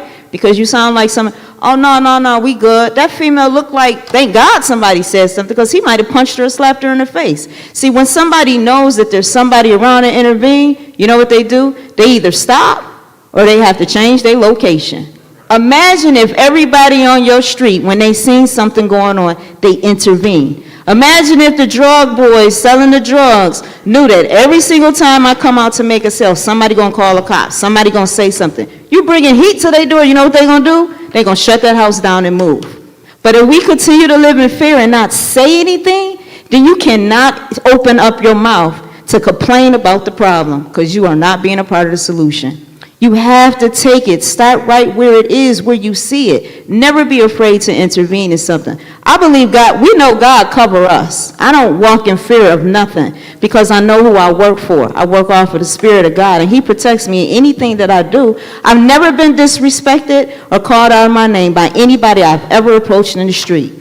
Because the reality of it is, they know that I'm coming with them in love. And now young people want somebody to talk to them. They want you. If they standing out in front of the store selling drugs, they want you to come to them and say, man, you all right? What you out here for? You need a job? You need to get back in school? You need some help? They will respect you and remember you for the rest of their life. Trust me, I know that. I got 24, 25-year-olds that was out in the streets shooting, doing all kinds of mayhem. Got out of it because we got them on the right track. They got kids, they got jobs, they got families, and they say, man, I thank you for what you did, because I didn't think I would live. But you know what it starts from? Talking. We got to be mindful how we talk to each other. So many of us speak so down and disrespectful about our own people, and our young people see that. And then we talk about our young people so negatively. We have to stop that and realize our mouths is what perpetuates this violence, along with the spirits. And I got somebody that's going to speak about it from a spiritual perspective. Yes, go ahead. To that about the unity? I think unity is something that has to be promoted, just like you promote back to school shopping, just like you promote 4th of July, just like you promote whatever it is that you want to promote, you get people on the bandwagon by promotion. It doesn't happen by accident. You have to promote any values, any value that's a real true value has to be promoted, reinforced. There's got to be a PR camp. There's got to be a campaign behind unity. So what you said was so deep about words and how you hear words and words affect people. Words matter. But when you put those words to music, to a nice produced soundtrack with these producers and these beats and these lyrics, you put words. The words that they hear don't promote unity. The words they hear on the radio stations owned by super conglomerates, Town Square Media. These people own hundreds of radio stations across America. Just because it says BLK does not mean that it's black owned. It's really it's owned by a corporation called Town Square Media. And they have radio stations in cities across America. They play the same top 40 songs, the same rotation of music. It's like programming. It's like a frequency, a vibration that people start vibing off, or they start vibrating off the frequency of that music. And then the words that they hear behind that music is driving it down deep into their subconscious mind. And the words they hear are not pro-unity. The words they hear are really division, killing, and so it has to be promoted. And these people that promote disunity, murder, mayhem need to be held accountable for that. And so, it's really a big ask. You're asking, like I said before, asking young people to make good, sound decisions, and they don't even know how to formulate reasonable decisions until they're 20, 25 years old. So, and so I think that unity, people like MVP, all the different organizations, we do promote unity. I think we got to do more to promote the principle and the idea and the value of unity, love, brotherhood, and everything else. A person doesn't just roll out of bed and decide, I want to go out and buy a $400 pair of jeans, and the jeans is ripped up and torn up already. But I want to spend. They don't just come up with the idea that I want to buy a $400 pair of jeans. It's promoted to them, it's sold to them, it's packaged to them, and then they come to you and say, Mom, I need these jeans. And so, I don't want us to be naive and think accidentally by osmosis we're going to be unified. It has to be promoted, reinforced, and demonstrated in actions, not just words. Ashe. Another question. Do you think that if the youth were more involved in the political aspects of gun control, that there would be a significant impact? No. Simple. Because when we sit here talking, remember I asked youth a minute ago, I was like, hey, these issues start based on silly misunderstandings, right? And they was all yes, right? So you could political all you want. We can have these town meetings all you want, offer gun buybacks. Stay in the mic for me. You can offer gun buybacks, do political discussions all you want. Until we alleviate the issues that's causing them to have those skirmishes from the beginning. Why do somebody take somebody's life? Only because they don't value that person's life. You know what I'm saying? And if we don't see each other as family, and value each other's lives as our own, we're not really fixing the problem. Like I said, with a cancer, you got to cut out the cancer. You know what I mean? And so with the political thing, no, I think there will be some benefits to gaining political things, and of course, knowledge of politics and how that works. And like when the DA was given the different programs that he can do, like I'm sure he was saying things that people didn't know. Brother Mark said he was influenced by the peer mediation thing to go through his lawyer thing. That was my training. Me and Brother Glover over there went through the Bob Lanier Center. We studied Dr. William Glasser's choice theory and peer mediation, right? And so that is an obvious work. It's going to work. When you get the children to say, the 4 questions is, what do you want? What are you doing to get what you want? Is it working? And if not, what could you do differently? We use those same 4 questions in every situation. That's what y'all are dealing with, right? And when you, in a fight and in an argument, when you ask one person, what it is that you really want out of this situation, and you force them to really think about that answer and how serious the argument and the discussion is, you realize later on that the potential violence that could occur from that was unnecessary from the beginning. So getting our people to talk to each other primarily, like she said, it starts from a discussion. You have to have that relationship with the people. So how do we do that? We have to have locations. We have to have places for people to come. And of course, like they just said, you have to meet them on the streets. If all of these things aren't happening holistically, we're not going to be able to stop this problem. We have to focus on where it starts. Ashe. And I want to just take the moment to thank Sister Jackie and her youth. I know you have a youth program, you have to get them back home. So thank you for bringing them out. And thank you, young people, for participating. I appreciate it. Y'all submitted a lot of questions. Another question. Do you think complete gun control is achievable? And if so, what would be your plan to obtain this goal? Or if not, why? That's a good one. Do you think complete gun control is achievable? And if so, what would be your plan to obtain this goal? And if not, why? It's a question. Anybody want to take that one? Yep. Well, for one, until the T-Hart Amendment is actually passed the way it needs to be, we can't control the guns because we don't know how many are coming in the city. That was my point of what I was saying about we don't know how many guns are coming. So again, how can we control guns when we don't know how many are coming in and we're not doing anything to stop this? We're still at a standstill. Still. Thank you. And just real quick to that point now, what would you mean specifically by gun control? Because with that situation, remember she said that Neil Dobbins found that. That wasn't just out there. It was Right. found, and it still has to be done. So in the meantime, what does gun control mean?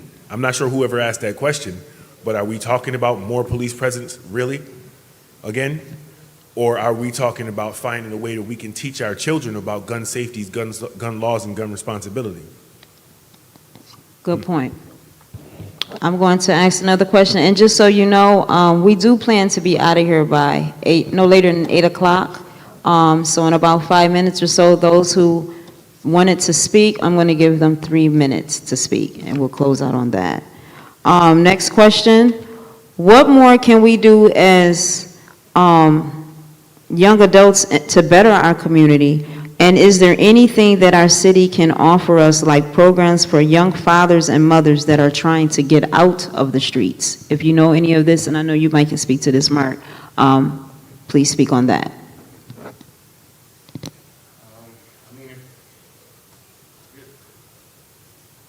Oh, it goes off automatically after a while. If you're talking about parents trying to get out the game or out the streets, I mean, there's the same diversion programs, job training, professional development that exists for children. I mean, for teens. So, I mean, but again, that has to be a sincere desire, and it has to. I agree with what Mercedes said. It has to be someone in your community or someone who you know and recognize to bring that information to you. You know, connected with the Urban League, like I talk to people about services all the time that they have never heard of, right? It wasn't until this week that I heard of the Hub. You see what I'm saying? And I consider myself pretty well connected, right? So it's like, and you know, I was just there today on Pratt Street. So last week it wasn't this one, but the point is, like, so there can be services and resources, but you know, if, you know, so-and-so down the street doesn't know about it, he's going to move and act as if it doesn't exist.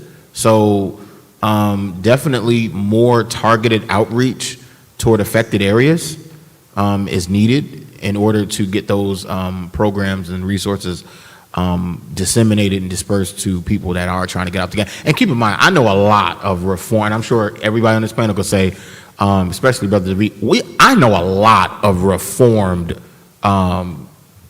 you know, drug dealers, gangbangers, a lot of people who voluntarily, without being prosecuted at all, got out the game just because they wanted a better life for themselves. And a lot of men, usually, you know, when they had a child, they wanted to get out. So it does happen, and I'll yield. So, one of my biggest concerns, it's kind of empty, but the kids are gone. So, Our city invests a lot of money in anti-violence. However, as long as there's violence, there'll always be anti-violence money. See what I'm saying? See how that works, like peanut butter and jelly? Well, there's always going to be violence. Let's take some of that anti-violence money that's not helping prevent violence and put it in our youth. Imagine all of our youth. So we run summer youth programs, right? They're 6 to 8 weeks. There's like, what, 44 weeks, 46 weeks still left where these kids ain't getting no bread? Guess what they doing? They hustling. Guess what hustling requires? A gun. Because guess what? They don't want to get robbed. So if we actually took these jobs and made them 52-week jobs, right, for the ones that are from 14 to 16, and then we help the 16 to 24, the ones that we help with the raise the age, we help those. Now we put those in different programs. We're now giving them something to do. They don't have community centers no more. They don't have the things. We barely had it. I graduated high school in 2004. I had this church. I don't remember really having no community centers to go to. I don't at all. So as far as our youth, that's been their biggest thing. We have 60 kids that we deal with from Sunday to Sunday. Like those kids y'all just seen leave, I don't drop them off till 11 at night. I pick them up at 7:38 in the morning. Their pay for the job ended August 20th. They still come. Why? They have nothing to do and they're scared. They don't want to be out in the streets. Us as leaders can't be as scared to go outside as them, because guess what? We need to do the outreach work to let their parents who don't come outside, that's sending them outside because they tired of them, to give them something to do. If this also would be helping households financially, it'll be changing the whole dynamic of our community. When you're broke, there's poverty. When there's poverty, there's drugs and crime. However, if we're changing our future generations, the generations after them are going to follow suit. Because, you know, with all due respect, I don't want to disrespect anybody here, 45-year-old that got 2 felonies is going to be who they're going to be, right? Not them. Their brains aren't even developed yet. So if they were being directed in the right path, imagine the 60 youth that we had, right? Imagine 100,000. I mean, let's talk about like $143 million budget. I'm not going to say who has that budget because I don't want no beef after this live. You know what I'm saying? But imagine breaking that $143 million down, right? And taking half of that and putting it in our youth. Not just on the east side, the city of Buffalo. You now qualify for the city of Buffalo. You know what I'm saying? This is a pandemic. They're broke and it's gun violence. This is going to prevent the gun violence. The money prevents the violence. Where's the money? That's it. Absolutely. Thank you. No, absolutely. That deserves a round of applause. She said, can I get an amen? First of all, she just won the panel discussion because that's it. Is there anybody in this room that can see a reason why that shouldn't be happening? All right. Because there's other, I mean, yeah, we could take money and put it to but what about our veterans? What about seniors? What about our disabled? We have other disadvantaged populations. And hold on. They're not shooting each other, though. Hold on a second.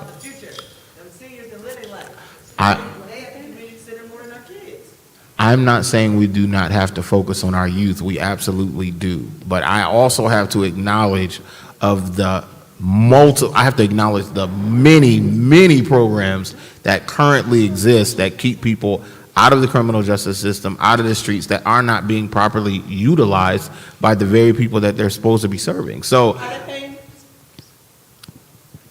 okay. Also, she started off by saying the anti-violence money specifically, right? Because there's a lot of focus on that money and how to get that money and how we can do that. I don't think the veterans get that. I'll yield. Okay, so at this time, I just want to read a couple of solutions that are posed from the audience, some of what you spoke on. One is to get police that actually know the city, because there's a lot of police that are doing community policing that actually don't know anyone. Another one, fund restorative justice programs in all of Buffalo Public Schools. I was just speaking to that. Incarcerating people for possessing weapons is not a solution. That's continuing to perpetuate a trickle-down systematic issue. Putting social workers, mental health counselors, and community members in the community is definitely a workable solution. And I wanted to read the ones that I took a screenshot of. Incentive to buy back guns, which we know they do that. Prepare price on gun returns, raising the prices per gun. I haven't heard that said at all. So maybe if the guns were more expensive, people would not be able to purchase them as much. Pastors and law enforcement working together against gun violence. What is the other one here? Hold on, y'all. Drastic times calls for drastic measures. There is too many of us dying. We need to re-educate via former incarcerated and have them tell stories that can affect those listening. And this one right here is very important. Change the mentality of snitching because it's killing us. We have to save our community. One thing that we can speak on as it relates to snitching, if you have two people that plan to rob a bank, let's say me and her, hypothetically, because we ain't robbing no banks, right? We both discuss and make a plan to rob a bank. We go rob the bank, and I get caught. Police take me into custody, and I say, well, it wasn't just me, it was me and LaDeja. I'm considered a snitch because me and her are partaking in a crime, and I told on her. That is the true definition of a snitch. Same situation. Let's say, thank you, because people really need to understand. Don't listen to what Cameron said. I'm telling you, that's the definition of a snitch. People who partake in a crime together and somebody tells on each other. Now, let's say I'm robbing a bank, me, myself, and 3 other people. She comes in the bank, and she sees us robbing the bank. And then we get away, and then the police asks everybody, well, what happened? Did anybody see anybody who came and robbed the bank? And she said, yes. I seen a young lady, short, 5 feet, brown skin, wearing a blue MVP shirt with red crazy hair all over the place with a gray and silver blue skirt. She robbed a bank. She is an eyewitness to a crime. We have let people take the word eyewitness and change into a snitch. She is not a snitch because she was not working with me to commit the crime. She is an eyewitness. I grew up where people were eyewitnesses, and if they seen something, they said something because they weren't involved in the crime. So stopping snitching means we need to educate our young people and everyone else that if you see something and you eyewitness it, then you should say something. Because if we seen somebody getting raped, you would want to tell. If somebody was hurting and causing harm to your loved one, you would want somebody that was an eyewitness to tell. Am I correct? Whenever it happens to someone close to home, we want everybody to say something. But when we see something, we get quiet. That's just not fair. We need to change that. So at this time, I want to give the panel any last things that you want to say. You each have 2 minutes, and then those that ask to speak, it's only like 5 people. I'm going to give you 3 minutes apiece to speak as well. Yeah, I'd just like to use my 5 minutes just to say I'm looking forward to hearing from the ideas from the audience, and so I know sometimes we like to think that the leadership or the people in the front have all the answers, but that's not true. So I'm just looking forward to hearing from any presenters that might want to present now. Thank you. Any closing remark you have? Okay. All my kids left out at the same time, and I'm sitting here and I can't run out and be like, what y'all doing? So I got a little sidetracked. I apologize. No problem. I really just want us, one thing I have had to learn working in the community, I'm 35, so 15 years now, is regardless of whether I agree with the next person personally, right? It's for the best interest of the community and the future generation. So I want us as leaders in community and pastors and those that are watching this, because I have to keep remembering we're on live so I can watch my words, that we all need to work together collectively for the future generations, or we're going to keep going through this same generational curse for generations to come. So if we're really serious about this, everybody needs to put their little stuff to the side and let's get to work for these kids. Thank you. I was just going to say, well, I just wanted to close with, I guess that point about, paying the children to give them something to do. I think that would be excellent as a solution to everything, right? Specifically, if it's not necessarily just coming from the city or a grant or something, but if somehow collectively we as a people are able to take care of our children. If they see that come from us, then they have a different outlook and a different respect for the elders. Someone whose parents, you ever heard of Rich Dad, Poor Dad? Yes, Robert The Kiyosaki. whole thing is that if you don't have a rich dad, you'll never get the lessons that rich dads can teach. That's the whole concept of that book, right? He got rich off that book, right? And it's that simple. But so what we have to teach them is collective economics, show them that it works, and have an actual finished product that they can come benefit from. I just think that's my goal. That's what I'm working towards. Again, I'm Blyden from the UNIA ACL. We are working on the Buffalo UNIA ACL. Garveyite district here in Buffalo is similar to the Michigan Avenue corridor, but it's more specific to Marcus Garvey and his involvement here in the city. Also, can I do a shameless plug for next week or for this weekend? You still have time. We got the Black Love event, Pure Black Love event, Locks and Froze, natural hair event, natural hair convention. So come on out. It's going to be at Ferry and Mandela's at Ferry and Jefferson. It's in the Challenger. Check it out. I yield my time to what the audience has to say. And I just want to thank our panel guests because none of them answered anything in over 5 minutes. Y'all were all like 2 to 3 minutes. So I guess 5 minutes is just too much time. Y'all were good. Okay, so at this time I have people that did put a card up that wanted to speak. Is Ronaldo Graham still here of the BMHA? Okay, he's all the way in the hallway. So LaDeja, if you can get Ronaldo, since I guess you can't hear me back there.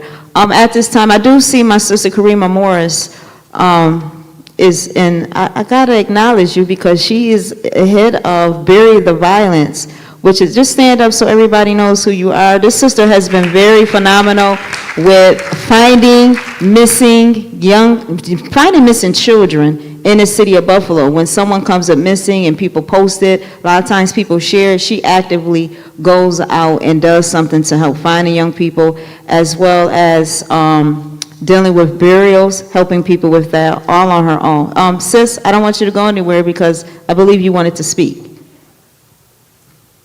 No?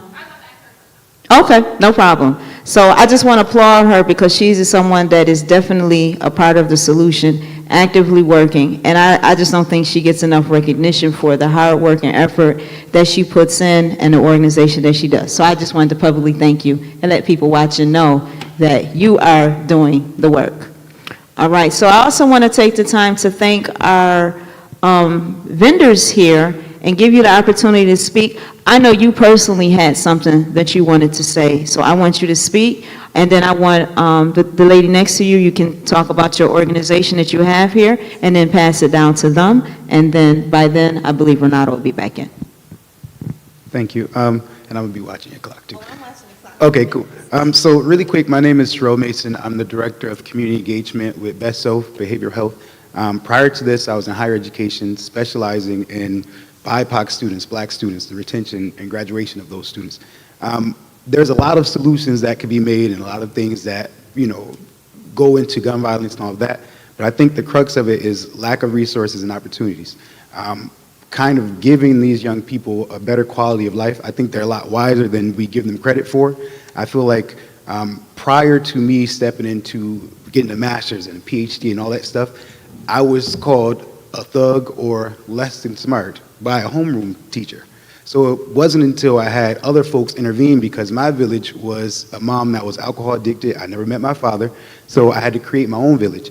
I think in getting young people on board with this, you first have to show them a level of respect that they are someone, whether they're nervous or not. And then from there, you have to consider the whole person, so a wraparound service, personal, professional, social, and emotional. So giving them a job is not going to solve all their issues, but giving them a job, something to do after school, counseling, and other resources will help them collectively. Just my opinion. Hi, my name is Deetra Steed. I'm the Senior Marketing Specialist at BSOF, and I do a lot of events like this and many others. I go to schools, I go to physician offices to talk about the services that we have. We are a behavioral health organization, which means we provide services to individuals that have a mental health and or a substance use disorder. Now, when most people hear that, they think, oh, you just do counseling. Counseling, yes, is our bread and butter. So we have counselors and social workers. However, we have a lot of preventive programs, and we have programs for people in recovery. So for example, one of our preventive programs is Building Brighter Futures. That's a program that's in many of the Buffalo Public Schools. It's not really clinical, but what they do is they do a lot of events, and they work with the students to promote a healthy mind so that they don't get into trouble, so that they can, they try to be creative with them. They help them with their homework in the after-school program. So there's a lot that they do, and we're always like, we get these grants, and we're very innovative with ways that we can engage the young people so that they can, keep a healthy mind, so that they don't get stuck in this little, because I think that's what happens too, is you have, our youth that get stuck in this little bubble. And the idea is for them to kind of break them out of that little bubble, that little shell. We have a program for 18-month-old. So we work with people of all ages. We also have our recovery program, which is, and I'm just giving a few because there's so many programs, but I wanted to kind of give you the scope of how large we are or the different programs that we have. We have Recovery Community, which is a program for those that are addicted to drugs or alcohol, mostly drugs. And they have been in recovery, so you have to be in recovery. You have to be 21 and older, but it doesn't cost anything. We don't take insurance, and you do not have to be a BWHIC member. You just have to be 21 and older and in recovery. And what it is a social program, because a lot of the people in recovery struggle so much with socialization. They don't know who to be around. They are afraid to be around, but secluding themselves is just as bad. So this is a place they can go. It's on Linwood. They can go and just hang out if they want to. They have a lot of different programs. They have a calendar of events for the whole month. They go out together as a group and do things. So the idea is to try to give them as much of a normal life, because once in recovery, you're always in recovery. We want them to always stay in recovery. There's so many different programs we have. We're in Erie County, but we do have offices in like Chautauqua County and in Niagara County. And I'm sorry that our youth have left so early, because when I've worked a lot of high schools, our youth are really, and I think, I'll just be frank, the Black community doesn't really want to address mental health issues. There's a stigma that's attached to it. So when the kids kind of are struggling, it's kind of brushed off like, oh, go do something. But these kids, the one young man said PTSD, you have people that have anxiety. There's a lot of different issues that they have, or disorders or possible disorders, but they can't get to anybody to talk to them about it because nobody wants them to do that. So that's one barrier that we have to break down in our own community, is if they are expressing some kind of concern that something's wrong, let them see someone, let them talk to someone. Maybe it's not a big issue, but they're not going to know that until they actually talk to someone. And I've just seen so many young people that have been struggling so much, and that they're under 18, there's only so much that I can do to help them. And it's heartbreaking for me to see that. And I want them to feel that there's nothing wrong with saying, I need help. And I think that's the one thing that we have to, kind of make sure that they're aware, is that it's okay to speak up. If you can't do it to your parents, then maybe go to your pastor. Go to somebody, an adult that you can trust, and say, something's wrong, I need help. So for a lot of people here that may have known the youth that were here, if you can just kind of, spread that word, or spread that word to anybody that's, young, if they need help, it's okay to speak up. And we have so many services. I'm sure that with one of our programs, we are able to help people of any age. Thank you. Good evening. My name is Shakri. I'm a mentor advocate at Big Brother Big Sister, and I'm also recently a CEO of my own record label. So I really wanted to talk to the youth while they were here, because I can relate personally to a lot of things what they were saying. And I grew up in the east side of Buffalo dealing with a lot of things that they were dealing with. So I really wanted to touch on a few topics while they were still here. But I can say how I made it out of a lot of the things that the youth are going through is God, honestly. God was what pulled me out, and I got into a lot, like, not a lot of stuff, but I got into, you know, some things that could have put my life in a complete different direction, but just this church here, actually, and the people in this church is what changed the complete direction of my life, now being where I am. 25, graduated college 2 times, and I'm a mentor, advocate in the community, you know what I'm saying?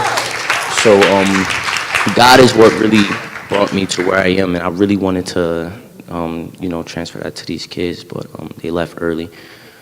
So yeah, honestly, you know, just being, I've always been sort of like a mentor all my life, and like DeMario Badger, to personalize it, put a name on it. He was like, you know, a father figure for me because my father wasn't really there, and you know, and God blessed me with being able to mentor to a lot of kids in a community. And basically what I do is I just try to help them understand what it is that they're thinking and what it is that they're going through. You know what I'm saying? Through their daily life, just the fact of walking down the street or seeing a car with tinted windows and being scared that you're going to get shot. You know what I'm saying? Like, I've been in the car with friends, and we were like sitting in the car at the corner store and looking across the street, and we see people walking. We don't know who the guys are, but, you know, we turn around and go off, and we get down to the end of the street, the car waiting, and we pull up, and they just start shooting at us for no reason. So like that gave me, you know, like, I have a little fear when I see a car, you know, they rolling with their windows down. Like, it still kind of affects me, but I let God deal with that now. And, you know, I just really came so far in my life because of God. And, you know, when I was their age, I wanted a big brother in the program, and just that, you know, my life came full circle, and now I am the big brother. It's just, you know, God is doing the work in my life, and I'm just grateful to be where I am. So it's very coincidental that, you know, it just happened to be here at my church, and, you know, my job and everything. I really wanted to get that word to them, but like you said, there'll be more times and things like that. But yeah, I think we should, my personal opinion, because it was a lot said tonight, and I don't remember everything that I was thinking, but I feel like personally, what it was for me was a change of scenery. You know what I'm saying? Like the young boy said, seeing your cousins or your uncles playing with those guns. You know what I'm saying? I had older friends and stuff playing with those guns, and we was involved in that, and it took me to change my scenery in order to have, you know, like, a different effect in my life, more positivity and things like that. So I just think, like, you know, we have to, y'all did a great job with a lot of solutions and a lot of responses y'all said, because it's really just getting the youth out of what they see, you know, and changing their scenery. So I won't go too long, but thank you for letting me speak, and yeah. So I guess really quick, I'll just sort of sum up what we do overall. I'm Emily Mahoney. I'm the Chief Operating Officer for Big Brothers Big Sisters, been there 12 and a half years. Each year we service about 500 children, 80% of them in the city of Buffalo. Unfortunately, all too often their lives are affected by gun violence, so we very much are here to help and be a part of any solutions we can be. My friend beside me, Shakri, is our mentor advocate, and so in talking about diversion programs, we actually receive funding through Raise the Age and SDSJP. So children 18 and younger that get involved in the juvenile justice system are offered our program as a supportive service to them. So it's not mandated. It's someone that is looking for someone else to help them along the way as they're navigating getting back on the right track, and Shakri plays that role as well as some other children in the program.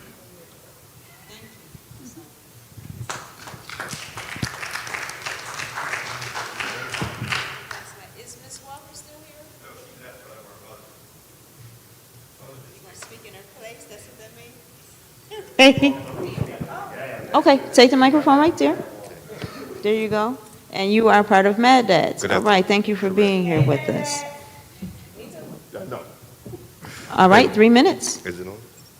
Go ahead. Hello, my name is Rob Walker. I'm a Mad Dad, and I think some of the biggest problems what we're facing with the gun violence is that a lot of young parents are allowing themselves and their children to buy video games, the Grand Theft Auto, Mortal Kombat. Go after the video makers, go after the game makers, go after the people that's creating these games that's influencing our youth to want to go out to shoot, to want to go out to steal a car. You know, and a lot of the problems lie within parenting. You know, you got a lot of young mothers that think it's okay for their kid to be out till 10, 11 o'clock at night, you know, or Christmas time come, oh, I'm buying my son a gun, or I'm going to buy him a game, and you just encourage them, you know. And I have a little saying that I say, and I won't be before you guys long. I am a volunteer in different facilities, like I go into East Fair Detention Home and different jails, and I volunteer. I'm an ex-convict, and I got saved, gave my life to the Lord right here at Bethesda. Thank God for Pastor Badger and Pastor Joyce and Mo and the rest of the gang. And I just want to say, I say every morning I have my son say this to himself. I say to myself, I realize I made some mistakes. So I decided to look inside of myself to see what I can do to help myself. Why? Because I'm a leader, not a user. I'm a leader, not a user. I'm not an abuser. So when you have that, where you can look inside of yourself and see what is the problem, what makes me want to be in a gang, what makes me want to get a gun, what makes me want to go out and rape or steal or rob. You have to look inside of yourself. And as the young lady said, there's organizations that you can go to. It's your time. All right. Thank you. You offer a really good solution to video games. And I believe they're 18 and over anyway, so I don't know why 7 and 9 and 12-year-olds are playing the games. Brother Greg, it is your turn to speak. You have 3 minutes. I'll give you time to get to the... I'm going to start your time right now. No, I'm just joking. Thank you for your questions that you submitted. I appreciate it. 3 minutes. 1 2 1 2. Can everybody hear me? Check 1, check 2. 1 2 1 2. My name is Mr. Glover, and I'm just going to make this midget brief, because as the great late Reverend Ivy Andrews used to say, when some people get the mic, they get what is called micolitis, where they got to get on the mic and they want to stay on it. That's why I got a timer. So that's why we don't mind, but we're not going to do that. But one of the questions I asked was this. If you got rid of all violence, right, and all guns, what would you then give them to do? Thank you. Now let's just freeze frame that, all right? And I'm going to set this up. For those that are knocking you in your head, right, sticking you up, right? That's a mistake. Go ahead, I'm sorry. Are those the individuals who are living at an above living wage? Let's think about that, all right? Next, let's look at what the streets are and why we do it. The streets give those who participate in it an opportunity at an above living wage. Now that's a fact. Y'all can argue me down and debate it, but that's a fact. So let's try this. Let's broaden the argument. Instead of kids, let's look at from kids to 35, because I'm 52. So if they're out there at 18 to 35, they are all children to me and those in my age bracket. Next, we as men, as my minister says, Minister David Muhammad says, men complain about kids not listening and young people not listening. But Minister David often tells us the reason why the babies don't listen is because we as men give them nothing to respect. So you see the oxymoron around here? So I'm not coming with solution. That's not my place. But my place is to come with what is obvious. So if we deal with that first, then the solutions may come second, third, fourth, or fifth. Assalamu alaikum. Thank you. Is Renato Graham, Commissioner BMHA, still here? He gave me his time. Oh, okay. Brother Bones, if you can take the microphone, you have 3 minutes. Hold on, let me reset it. All right. You know, I was sitting back and I was looking down, and I was listening to all these great ideas. So I'm going to tell you a little bit about my background so that you can see how real Satan is. I started shoe shining about at 5 years old, and I picked up a lot of bad habits. And I picked up a lot of habits that I thought were right. There was a lot of wrong things that I thought was right, because it seems like all the people that were doing the wrong things were the most successful people. And I wanted to be successful. So, you know, when I shined the shoes of the politicians that was messing with the prostitutes, who was also the community leaders, making the laws and legislation for us as a city, I thought that maybe I need to be like them. I need to do some things like that, and I would be successful. However, through the grace of God, I went to 5 different colleges. I went to the Fashion Institute of Technology. I went to Damon for business. I was one of the first students at Erie Community College. I went to Buffalo State. And for 50 years, off and on, I worked with at-risk youth. And I was an at-risk youth myself. But it wasn't until I came out of prison and started thinking of my spirituality You got 50 seconds. in a very strong and powerful way that it took hold of me, and I was able to maintain a certain morality. Now, I've founded several effective organizations. However, like I said, Satan is real. Divide and conquer is real. And usually that's what happens. Somebody got a better deal, somebody pulls somebody to the side, and an effective organization before long became a null and void. There was always someone or something that doesn't want anything to happen. And I'm going to tell you the other end of this. Actually, that is your time, Brother Bones. Okay, just my last thing. If we ever get this unity right, we could change our city, our community, and our world overnight. But we have to get unity right. All right, thank you. We only have 2 left. Young lady, would you still like to do your 3 minutes? 2 minutes. We missed the village. Organizations are for government. Villages are for people. Just saying. Well, good evening, everybody. My name is Brandy Biggs, and I just want to thank Ms. Victoria Streets for promoting this town hall meeting, which is why I'm here. What everybody had to say, I think, was extremely wonderful. But what we need to understand here is there is a huge generational gap, and that's what I see. And when a lot of people in this room were communicating, I was paying attention to the response of the kids. And to me, it seemed more like Mercedes was speaking more of their language because they were at the tip of their seats listening. It's a way that we have to communicate with our kids. Period. They communicate different. We live in a different world than what you guys grew up in.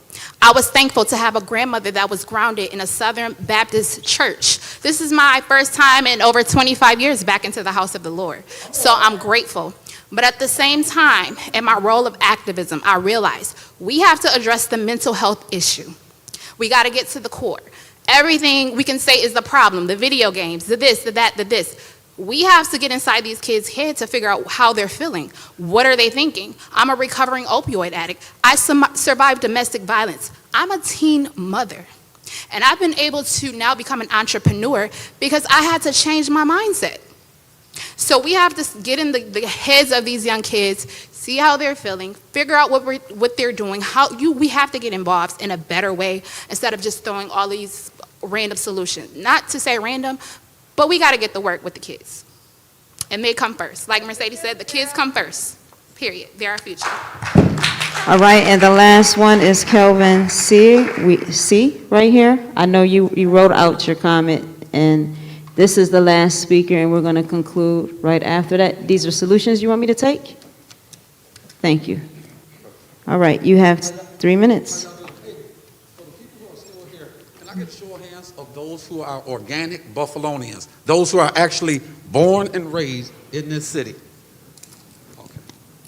Most of us. Okay. Now, there's a reason why I asked that. See, for me, this is personal. Make sure you're talking to Mike. This is personal.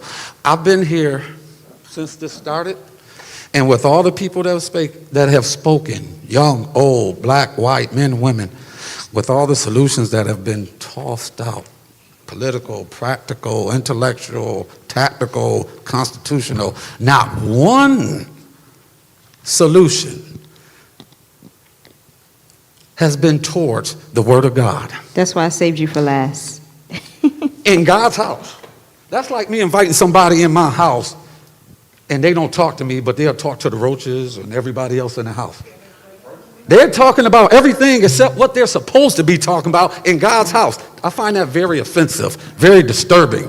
And if I find it that way, I can imagine how God is looking and listening to what's been taking place here since 5 o'clock in his house. Amen.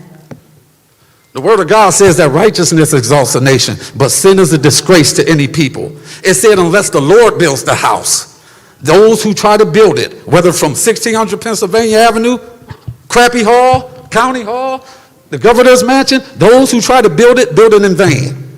Practical solutions to a spiritual issue, and that's what we're dealing with here, a spirit of murder. I'm not talking about gun violence, I'm talking about violence, period. There was a man got beat to death with a bike Monday night. It wasn't a gun involved. We're talking about people in the streets of this city with no conscience. For those of you who know or heard of me, God is raising me up for public office in my hometown. I volunteer at St. Luke's Mission of Mercy, their food distribution. And I clean things up because my family, the Youngs, Paul and John Young, grew up in food service, raised a generation in this city. And things that he tried to teach me decades ago is just now seeping in, like being clean. The health department been out there twice in the past 2 weeks. And people say, why are you cleaning this? I just cleaned it. I said, it's not clean because I haven't cleaned it. And when God raises me up in this city to do what he has purposed and created and purposed for me to do, the city's going to be clean because I'm going to clean it from top to bottom, including the church, especially the church. It's going to be clean. He has given me the gift of songwriting, gospel hip-hop, playwriting, poetry. And when you think about, and he's also given me a special heart for the homeless community. Everybody who's used a gun in a criminal manner, if they have a living address, they're not living there now, so which means they're on the run, which means they're homeless. And that's your time, Mr. C. We thank you for your Carlanda, comments. And I thank you for your hearts. Carlanda, you gotta let the panelists piggyback off of that, because in this house of God, we did talk about God. I did, Brother David did, and so did that gentleman. Yes. Because we all said about this church saving our life. However, one thing I also want to state is, we have to bridge the gap. One of the biggest things you spoke on that maybe wasn't heard is how we address each other without being offensive. You know what I mean? So if we are in the house of God, we have to remember not to be offensive to those who may not even understand the house of God or agree with it because this was the meeting place. But God was definitely spoken about on this panel. I don't know if someone missed it, but I definitely said it. So did he, and so did he. We got it. Well, we did, and I wanted to let you know. Excuse me, you guys. I do want something to say. I have something to say really quickly, okay? Because, and this is about respect. We did put this together, but ultimately, we're being pushed for time. We were supposed to end at 8. It seems like this is a situation that maybe you guys could speak about personally if you want a mediator, but we have to start packing up to go. We are in, and I want to just thank First Lady Badger for being here and staying with us, and once again for giving us the opportunity to have this forum. We will be making sure everyone shares it on Facebook. It has been live streamed. Is it on your church page? What page is that? Can you just be? Bethesda or BWHIC. So you'll be able to rewatch it. World Harvest Center, International Church, Also, we'll be sharing it on MVP's Most Valuable Parents page as well. I thank you all for attending. I thank you all